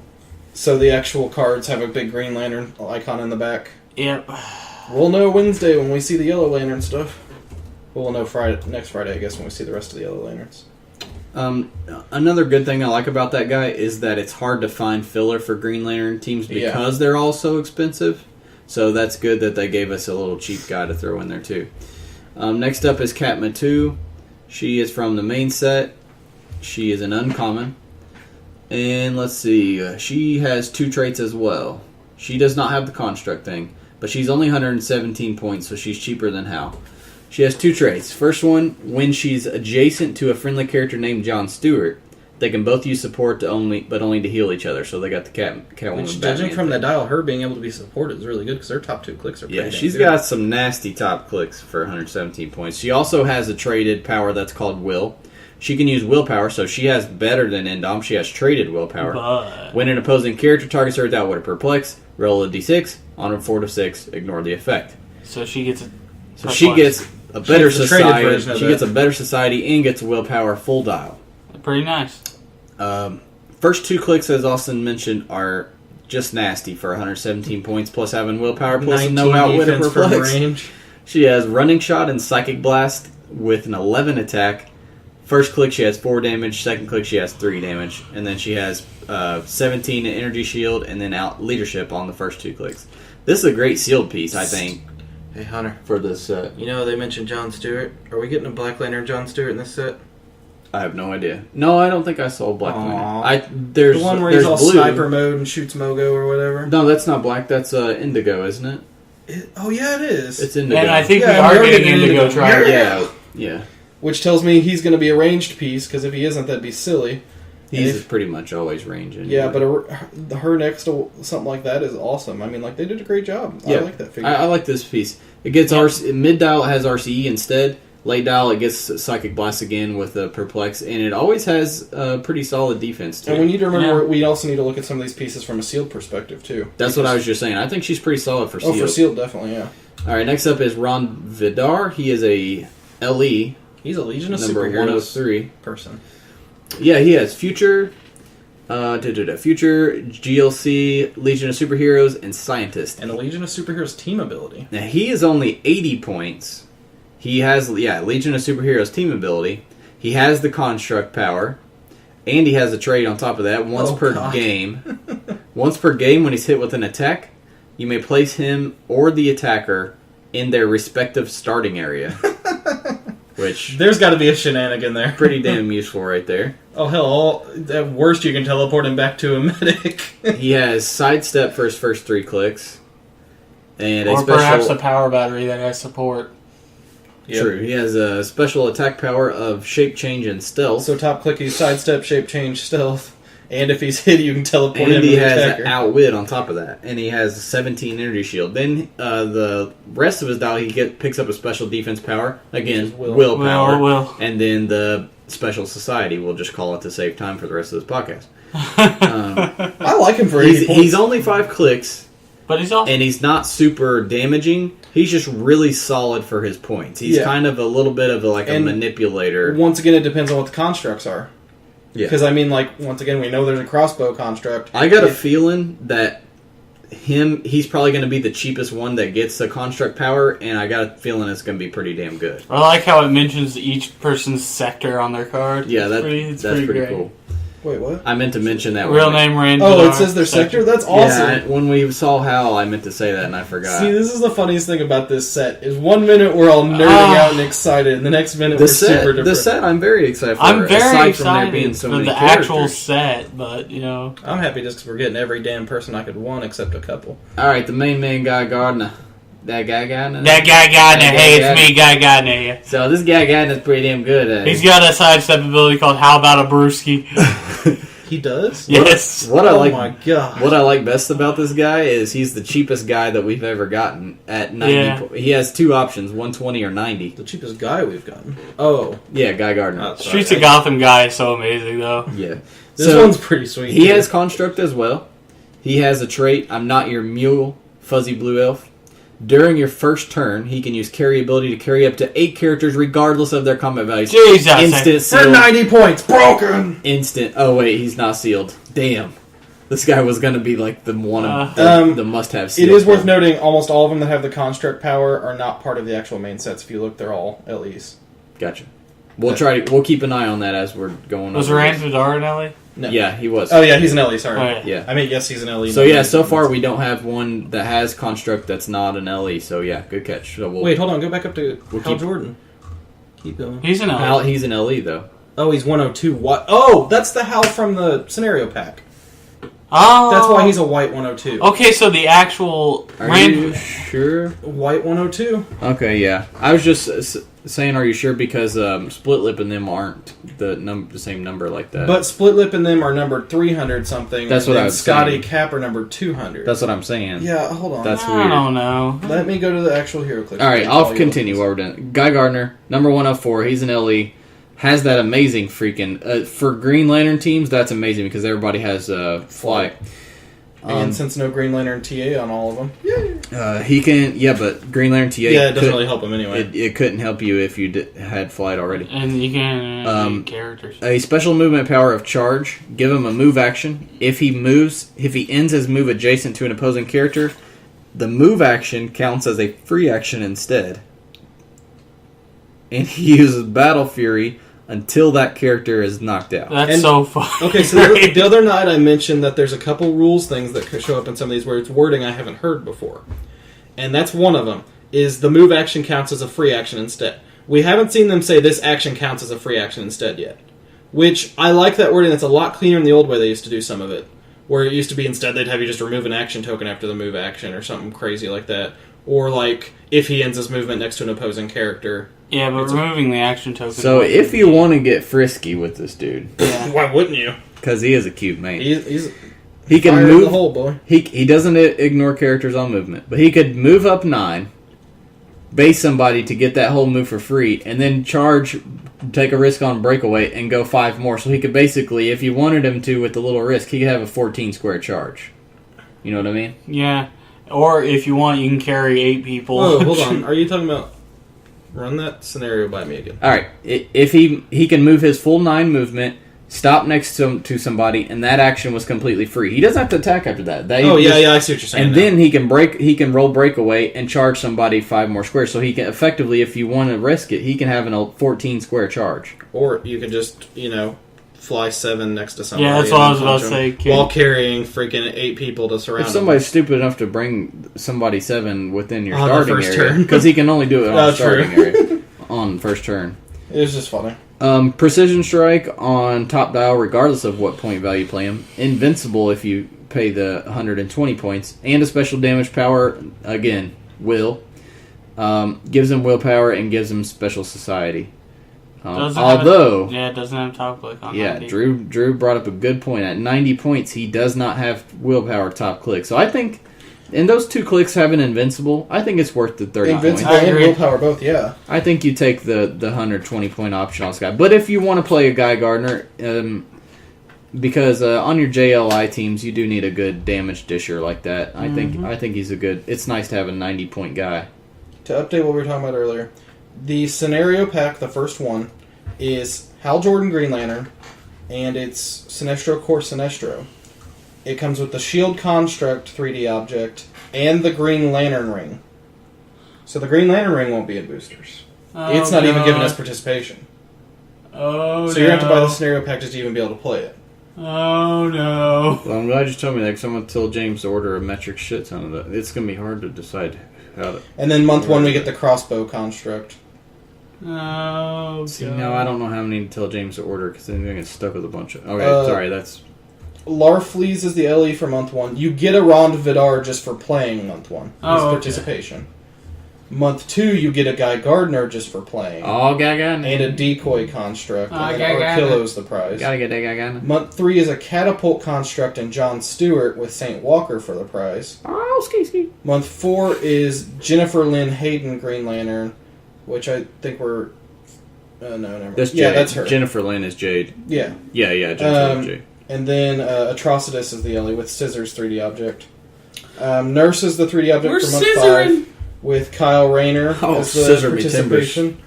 With Indigo 1 as the LE. And then month 6 is Star Sapphire for the prize, Simon Baz for the participation, Boxing Glove for the construct, and then The Necron. Star Sapphire gonna make love Necron does come with the Black Lantern power battery. That's worth noting here. And to give credence towards your suggestion here that there's switch clicks, the Black Lantern power battery on his dial does look like just the top of one that you could pull off and put on. I don't want to say I'm always And- right, but... Then they said it was going to be I think you were right. okay. Continue. Alright, so next up is Jade. Jade is also an LE, as Austin just mentioned. She has construct power, as Austin mentioned earlier. She has Outsider's team ability. She does have the Outsiders. That's what makes her special Oh compared damn! to the Didn't rest even of these. notice that when I was looking at She it. also has move and attack symbol, which none of the other ones have had. And she has improved targeting, which none of the other ones have had. She ignores hindering. She also has a trait, My Family Legacy. When she targets a character in hindering with an attack, she gets an additional +1 attack, and the target can't use stealth this turn. So that lets once she pops somebody, Right, the other guys can go in. oh, that's nice. Other than that, pretty normal dial. She also gets willpower with special society. Worth noting, her trait would matter for energy explosion, right? Because energy explosion now targets characters in an area of effect, including all the adjacent characters, doesn't it? What do you? Okay. What? Her trait where she gets +1 and the target can't use stealth, or when she targets a character in hindering terrain with an attack, she has energy explosion. No, you don't target the splashers. But I thought that untargeted characters were the ones that could leave. Oh, okay, never mind. I see what you're saying. Yeah. Sorry. Okay, So never mind. it won't matter. Running shot top dial 151 though is a high price tag, but she brings a lot to the table. And it's going to depend. Well, she's an LE, not. Never mind. That doesn't. Yeah, she's LE. Running shot energy explosion, only 1 bolt, and then running Actually, shot. she's a participation prize. Yeah. Running shot in cap for 3 clicks. Loses willpower half dial and then picks up perplex instead. Late dial pulse wave, but she loses move and attack when she has But it. outsiders that ignore Decent- Stealth Hunter. Decent figure Outsiders that ignore Stealth Hunter. overall. Green Lantern Corps, Justice League, Justice Society, and Outsider. So good then- keywords on her. And then the man, I actually really like Hanu in the comic. I'm happy we're getting all the Lost Lanterns, actually. Hanu is Our a rare. first rare. Yes. Yeah, so he actually is in the set. And if you know anything about Hanu, he doesn't use a ring, or at least not very often. And him and the Lost Lanterns, period, like kind of don't believe in. They believe in conserving the power of the Green Lanterns and not using the rings when they have to. Especially Hanu, he basically never uses. He uses his fist to fuck people up. Hanu is 160 points. He is 8 clicks long, so one of the longer dials we've seen so far, which suits him. Once per game, you can give him a free action, is a trait. Give him a free action, and he now has a range of 6 for the rest of the game, and he gets +1 attack. All right. Yeah. Why The would ring you? is a crutch, so it's kind of like you could prove That you don't need. that you don't need. I the ring. just love that. It's actually. kind of really flavorful, and I really do like that. God damn it, WizKids! Why do you gotta do this to us? So he has his special willpower is in the attack slot instead of the damage slot. He has willpower, and his is a little different. He can use willpower when no friendly character is within 3 squares, except for Lost Lanterns. He can use Outwit. Ooh. And that's because, again, Lost Lanterns, they work by themselves. They don't really work with most of the Green Lantern Corps, at least they don't like them. And so if you're off by yourself, you get Outwit, and you have willpower. So I like that. It's pretty good. Yeah. Pretty good piece. He's really flavorful. He always has either charge or sidestep, and he has charge exploit on a pretty good little chunk of his dial there. And he starts the top dial impervious too. And then sidestep CE for a click down there. And then This late is a good dial he rare. gets charge quake CC. I like him. This is a guy I would want in my rare slot, which is a key thing because I'm only getting 2 of these boosters a month. I like him. Well, 4. I think he's a little expensive for sealed, maybe. If you're going to go ahead and throw the crutch out the window because you're some sort of coward, he's a lot better, of course, but I mean, I don't know. I like him. I don't know if he's 160 points worth.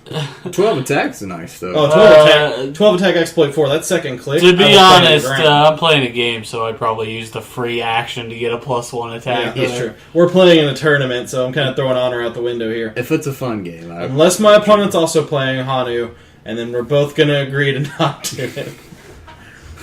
yeah, I have good experience with gentlemen's agreements in Heroclix. This is true. If you get that reference, I consider yourself a dedicated, long-time listener of the podcast. the dial H. And now, Swaggy and all these people who don't remember it are going to go all the way back to the beginning and listen back through till they get You it. are. I'll give you a hint. The Gen Con recap episode. If you is- get that reference, you're an OG. That's all we'll say. Alright, that sums up our main topic. We will talk about what we played just for today, because today we did Best Build. And we played you guys' teams, our finalists. played you guys' teams. You guys'. Our finalist names were all from, was it 2 from Gmail and 1 from Realms? I can't remember. I think it was 2 from Gmail and 1 from Realms. The finalists are Applejacks, X-Force 1, who we've picked his stuff before, I think, and Blue Steel. I played Blue Steel's team, which was Cap and Bucky duo, Cerise, Killian at 35, Major Glenn Talbot, and Domino from GSX. It was a soldier theme, and it was very well built, and I'll get into that in a minute. So he did a great job. So that was Blue Steel's team that I played. Austin had Applejack's team. Which was the Black Oh, and Power Plane on mine, sorry. I had the Black Widow Cap duo. Well, we had to make some modifications because we didn't end up having the pieces we needed. But the team I ended up playing... We swapped out one piece. Yeah, the Agent 13. We swapped in... And the Horde tokens, which we didn't end up having. We swapped in... Yeah, that wasn't my fault, because no store around here got the mini game, so I couldn't get them. I don't blame them. There's still like 4 Iron Man 3 mini games sitting on like Yeah. every shelf in town.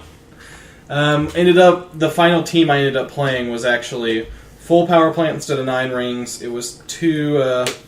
what's his name? Sitwell. Sitwell. Who's really good. Yeah, Sitwell's really good. And then Nick Fury and the Cap Black Widow duo. And, yeah, as you said, Power Plant as well. And then Drew ran X-Force 1's team, who I think he won last... I think I won with his team last month, so he had a chance to go back-to-back here. He didn't, but Spoiler alert! What was his team, Drew? Cap Black Widow, Winter Soldier 008, which is the main reason I picked the team because I really wanted to play that piece. Who else? Agent 13, who was really good. I love that piece. If you're going to play Winter Soldier, play Agent 13 because I'll get into it later. But Sitwell, too, on your team as well. No? Scroll Infiltrator and a Shield Agent. Oh, yeah, you're right. Austin had the 2 Sitwells you had. Yeah. Which I do like that Scroll Infiltrator for his points. He's Yeah. pretty solid. And Phoenix Force. I've played him before in the past. So Drew had a spy theme team, and he had Phoenix Force. So we had Drew had spy, Austin had shield, I had soldier. Like I said, my team, the guy, it was very well built. Because he gave me, which I meant to forward you guys the details. I forgot.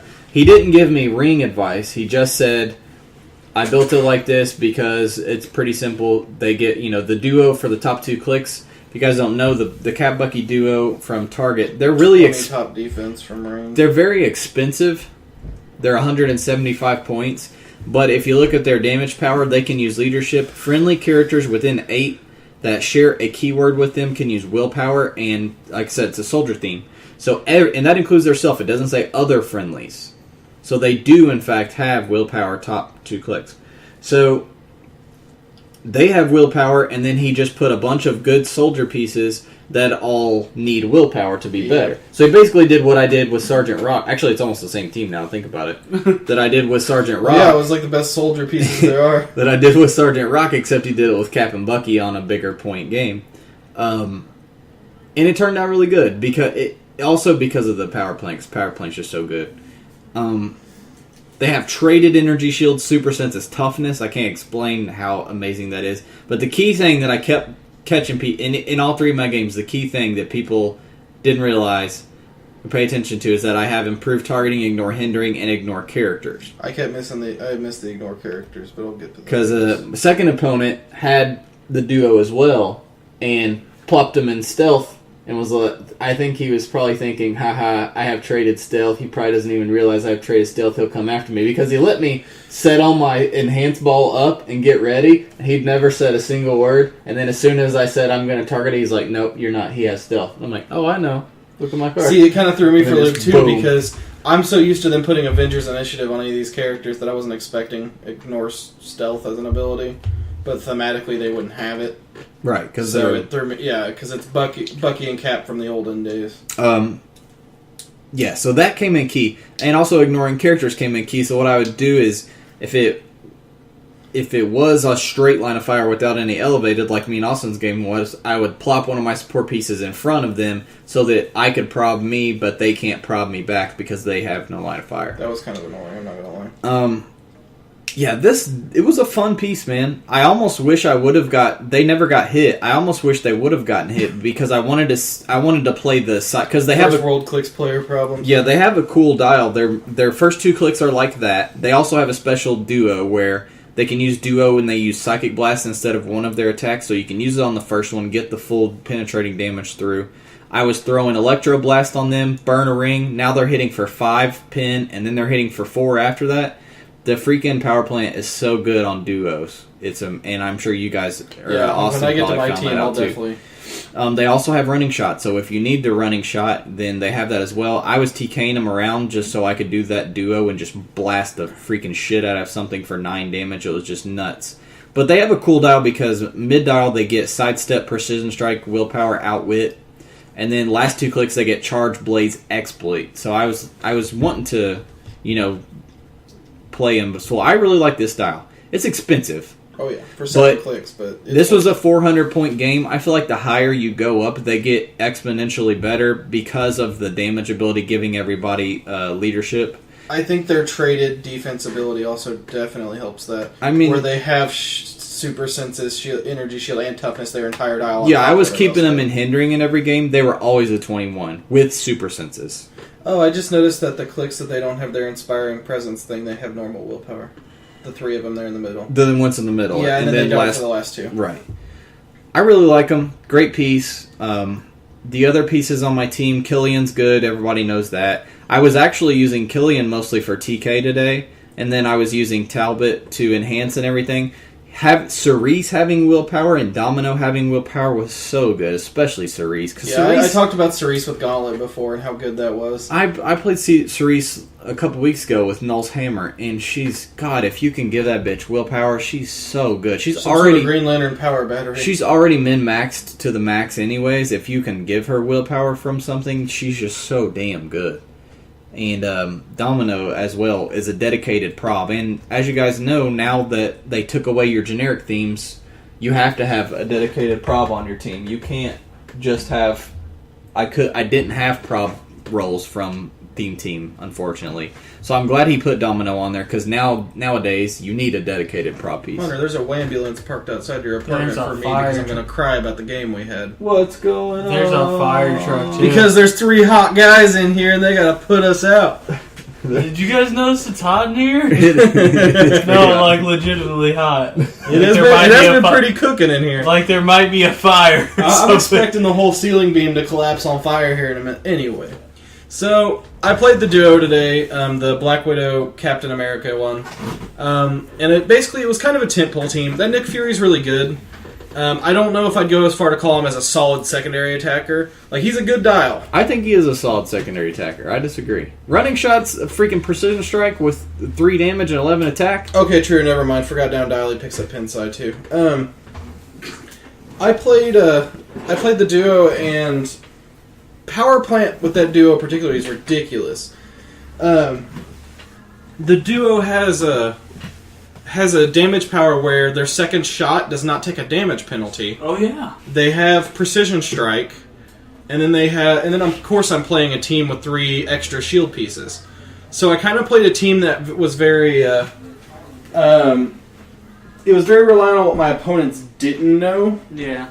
So I tried to play off the fact that my opponents probably didn't notice I had Avengers Initiative. They didn't really think about the fact that my range isn't 6, it's 9. You know what's funny? Like, no one knew that...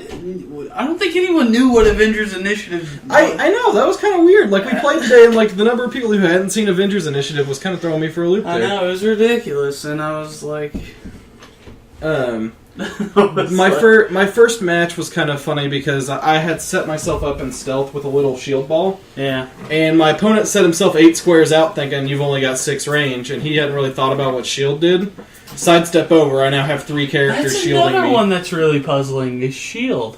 I know. No one knew what it did. I got questioned twice today on shield and Avengers Initiative. The two, probably, arguably, like two of the best. 2 of the best Marvel ones, for sure. Yeah. They are the 2 best Marvel ones, honestly. So, I would sidestep over, pick up... I would set myself up where it looks like I can't make a good shot from where I'm positioned. So my opponents don't really think that... They kind of get the feeling they're safe. Kind of like what Hunter's game indirectly did to me, too. I set myself where they think they're kind of safe. And then all of a sudden, Sitwell gives adjacent character sidestep. The duo already has sidestep. And then all of a sudden I'd shift everything, roll Nick Fury's leadership, and pop off 2 shots for 6 damage with no penalty on the second shot. And first game, I killed an Xavier from 9 squares out. Turn 1 right off the bat. And then the second square I just cleaned up. Second turn I just cleaned up. It was ridiculous. Second game, I was playing against 2 of those Winter Soldiers that teleport between the nests, which was highly obnoxious. But he was also running the duo with me. Don't let him out. Is he gone? Yeah. He's gonna...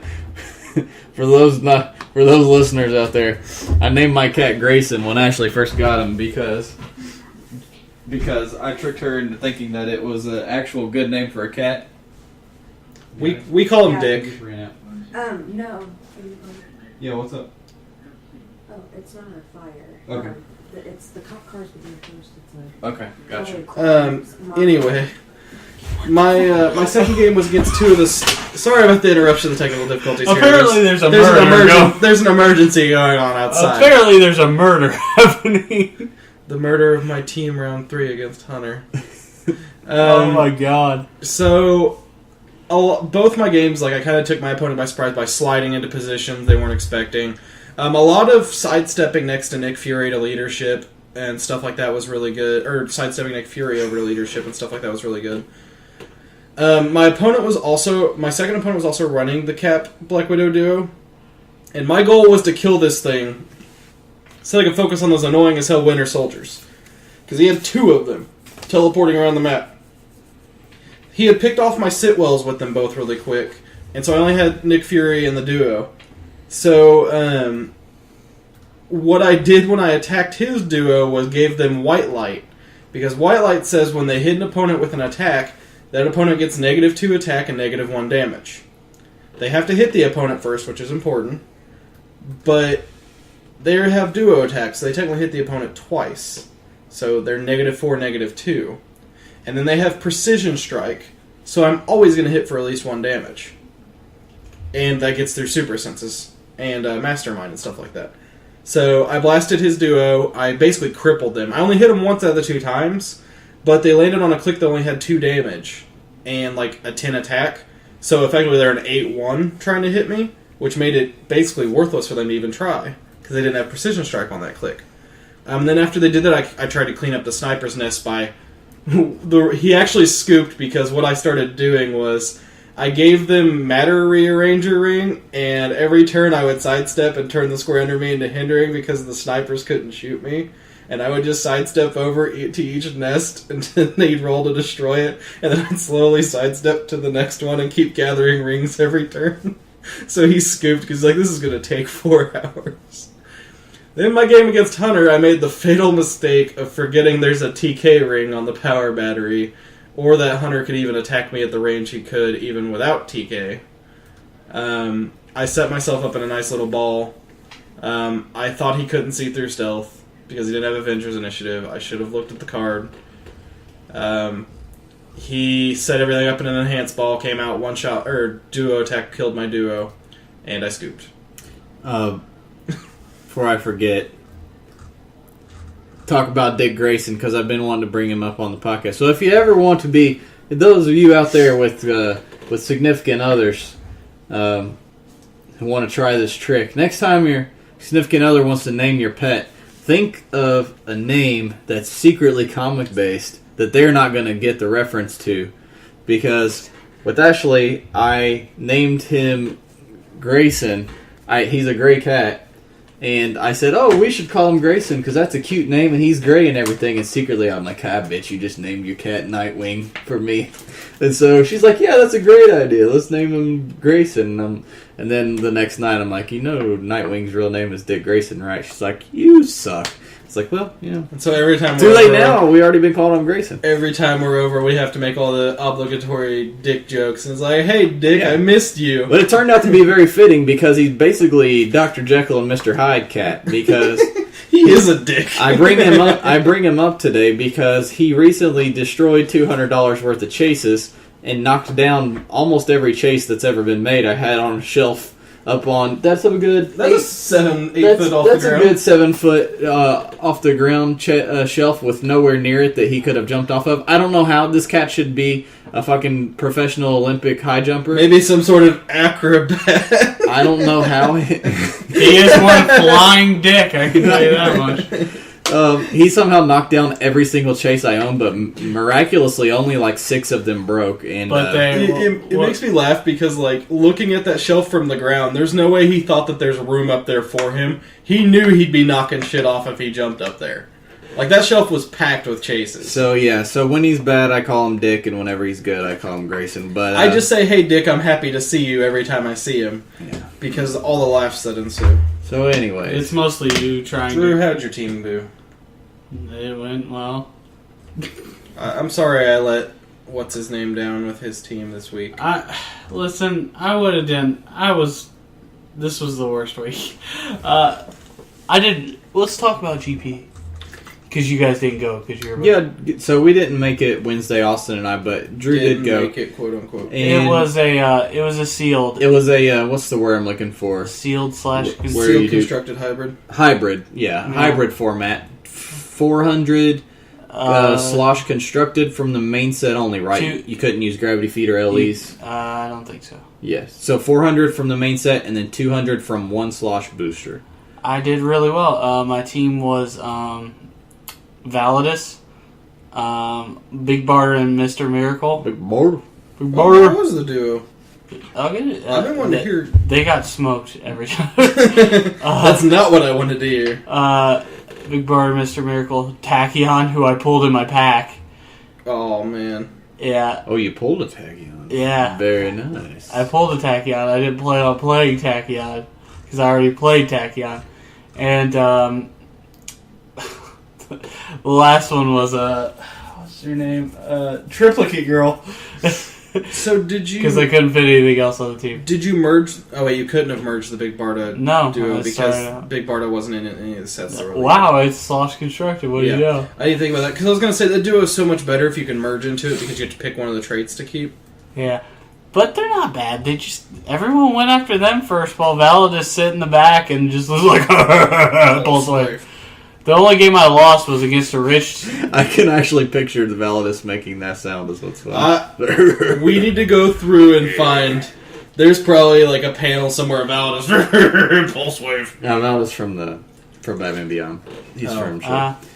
he may be in No, some Validus comics was in the now. comics. He may be in some stuff But, now. I know him from Batman Beyond. Yeah, he was in old Slosh stuff. Validus is really good. He's... Oh yeah, he was in Great Darkness Saga that I just read. I'm an idiot. Well, It's I didn't. okay, That's the Hunter. one that I said was god awful, so I didn't actually pay half attention to the last It's second okay, half. Hunter. We'll Anyway- just give you your meds and put you Sorry. to sleep. Yeah. See, Justice League Unlimited show. Jesus Christ. Alright. What was I saying now that I Oh, yelled So about you Tachyon. had some big heavy hitters. You had Validus Tachyon and Tachyon and the Big duo, So- and then a triplicate girl just for shits and gigs. My duo was the triplicate girl actually killed someone. I can't remember who it was, but she killed someone. That's It's embarrassing. pretty great. It is embarrassing considering she never goes over a 2 damage. Whoever you are, listener of the podcast, who I'm sure Drew played against, you should be embarrassed. For a GP event, it was really small, For so I ended up shame. going 2-1, and I got there wasn't anything really good to get. But Validus is a beast. He is a Yeah, I can't wait to try him, man. he's nuts, The dude. one- My suggestion is play him at top dial because he's kind of better. I mean, he's not terribly better. I played him at lower dial so I could play Tachyon and fit some stuff into my team. I'm waiting for a chance to play that bad boy with Mole Man. That's what I'm waiting for. Yeah, he's oh my god, that pulse wave hunter is just so nuts. The one thing about Validus, though, and having played against him, I think twice now, you can outwit him and shit blast him really good, and it's 250 points pretty easy for that. But yeah, Rich cleaned house this week. Yeah. Yeah, I heard. That was pretty awesome. He's playing Validus and a bunch of other Mystics pieces. So, Yeah, that was a pretty sweet your team. typical shenanigans. Wednesday night at Shenanigans. As for today, I went 1 and 2. Mostly because I forgot my Phoenix Force both times, and I was really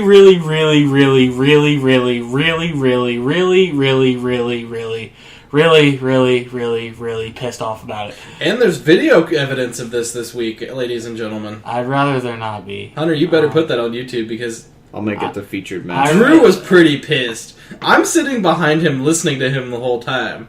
After you... Listen, you don't have to be a dick about it. I'm not. Yes, you get it your was- fucking hand off It me. was funny. You're kind of pissing me off, but Please don't swing on me, Drew. He's really mad, Austin. I can tell. Really. Do you want me to rub your back, Drew? Get some of that tension out? Really. Really. I'm only mad because I'm embarrassed about it. Why? Because I was a dick and I feel bad. Oh. God. And you never gotta- feel bad when and you're a of dick course- to me. I know, because you're easy and you're my friend. I'm not a friend of the person I was being a dick to. Alright, so Fucking. who does it Oh, So our winner was my guy, which was X-Force one. no, it wasn't X-Force 1. Drew had X-Force 1. Applejacks. You had Applejacks. Woo! 2 of the 3 names. That's why he had. That's why he had a Brown's breakfast. He had Applejack.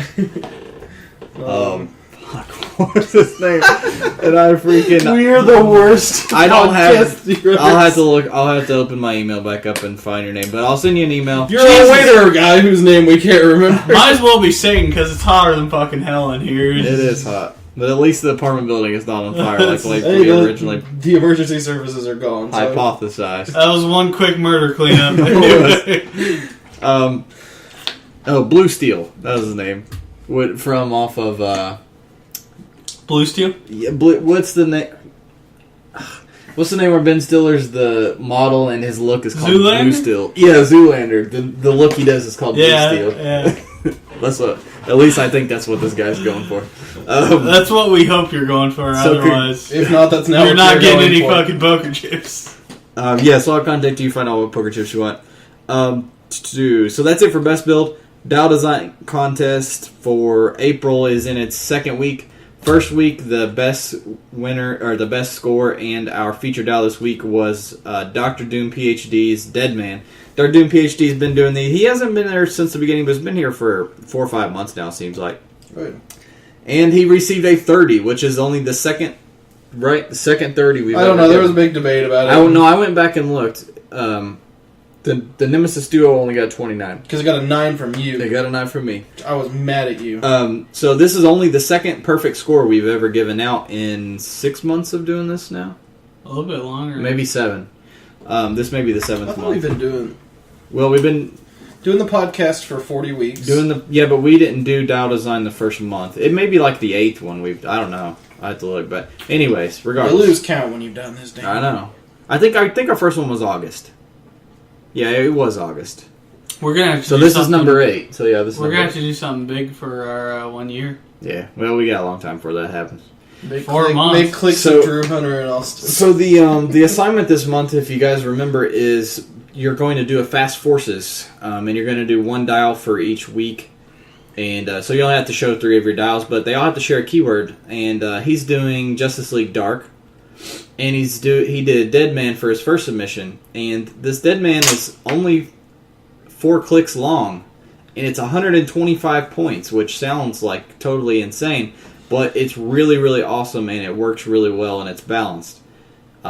You get a lot in those 4 clicks. Yep. He has improved movement, ignores hindering, elevated blocking character, so he ignores everything on movement, which is how Deadman should be, of course. Mm-hmm. He has a trait called Intangible. He can't be carried or placed by TK, and he cannot deal damage. So even though he has Perplex on his top dial, you can't pump his damage up and then hit somebody.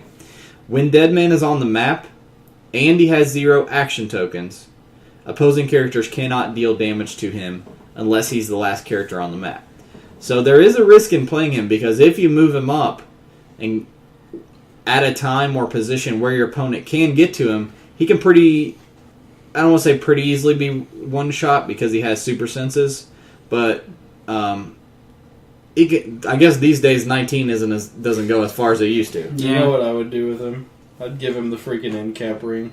Just because it just says he can't deal damage. Yeah, but that's a waste of 125 True. points. Because you want him for his other effects. You want him for his other stuff that he gave him. So yeah, the trait means he saves some of the time, but if you're stupid with him, you're just lost 125 points. You're going to get smoked. He has Mind Control full dial, Super Senses most of it, and then Perplex for the first half, Prop for the second half, and then his special attack power, which is the key to his dial. It's called Possessed.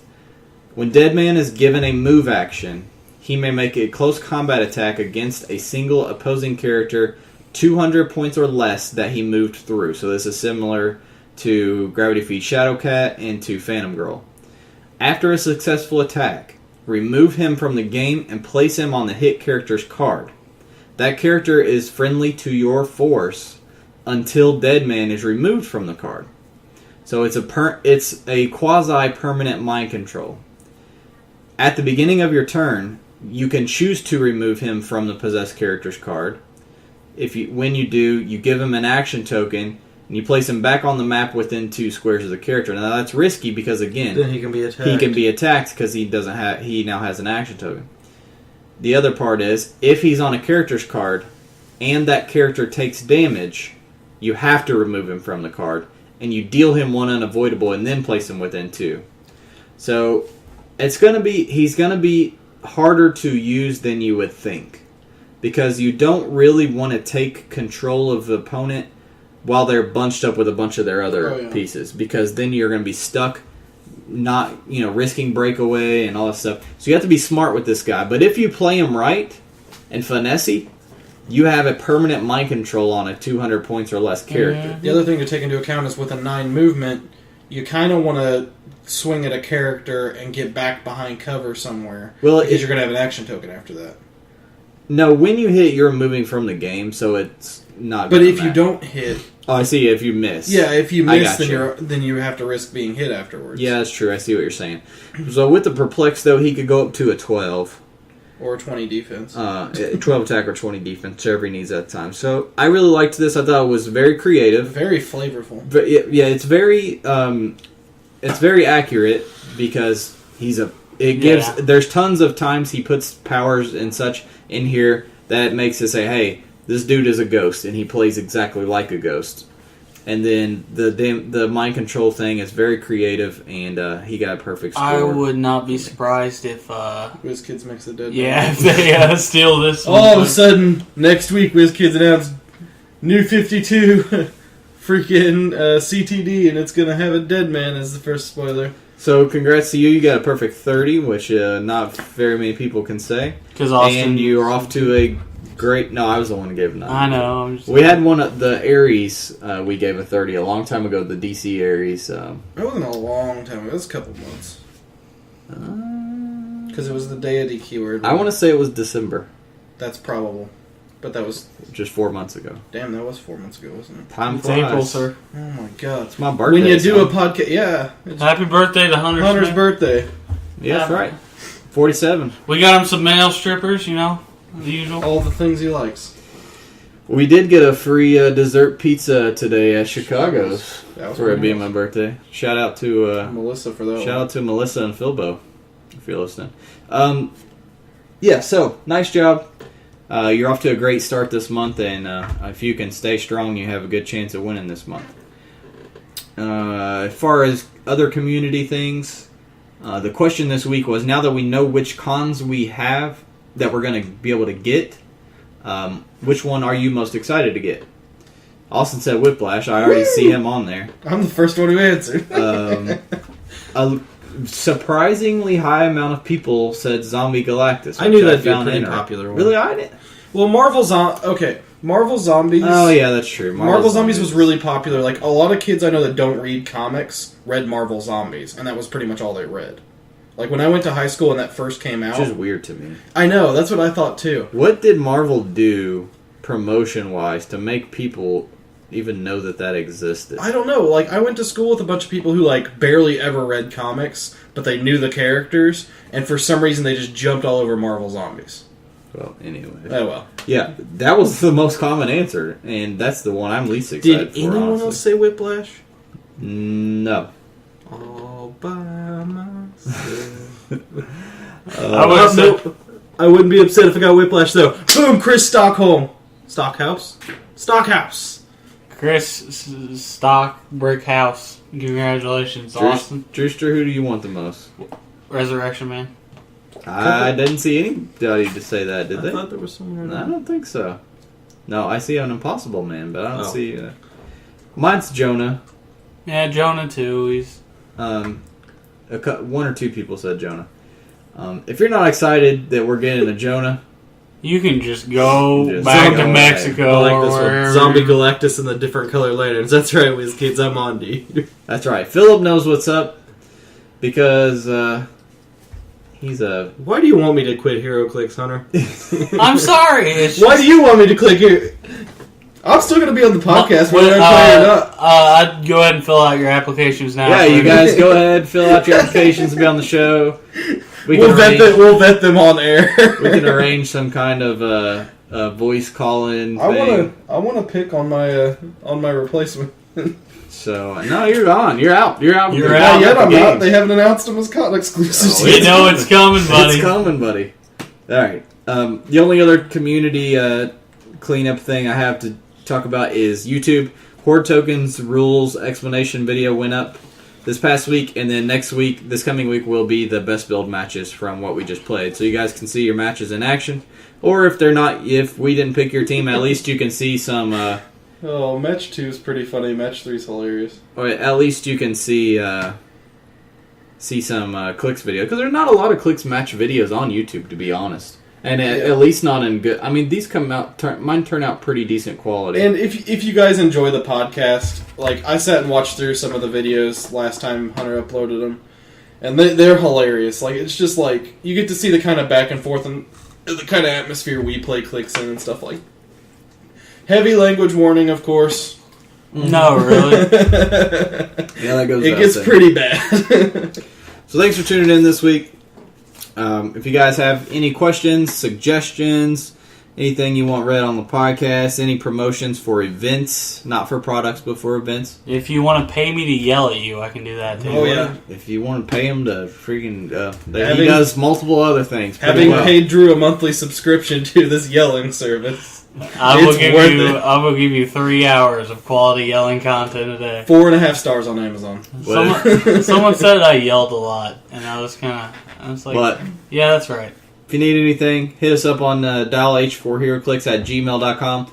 Be sure to follow us on Facebook and Twitter, same thing, and especially subscribe to the YouTube channel and check out those matches and all the other videos that we have. I try to put up a video each week, and so far I'm never missed a week. So we'll see how that. We'll see if that streak continues once we get closer to my wedding. But until next time, this is Hunter. Austin, later. Drew Pinsky. Drew Pinsky. Signing off.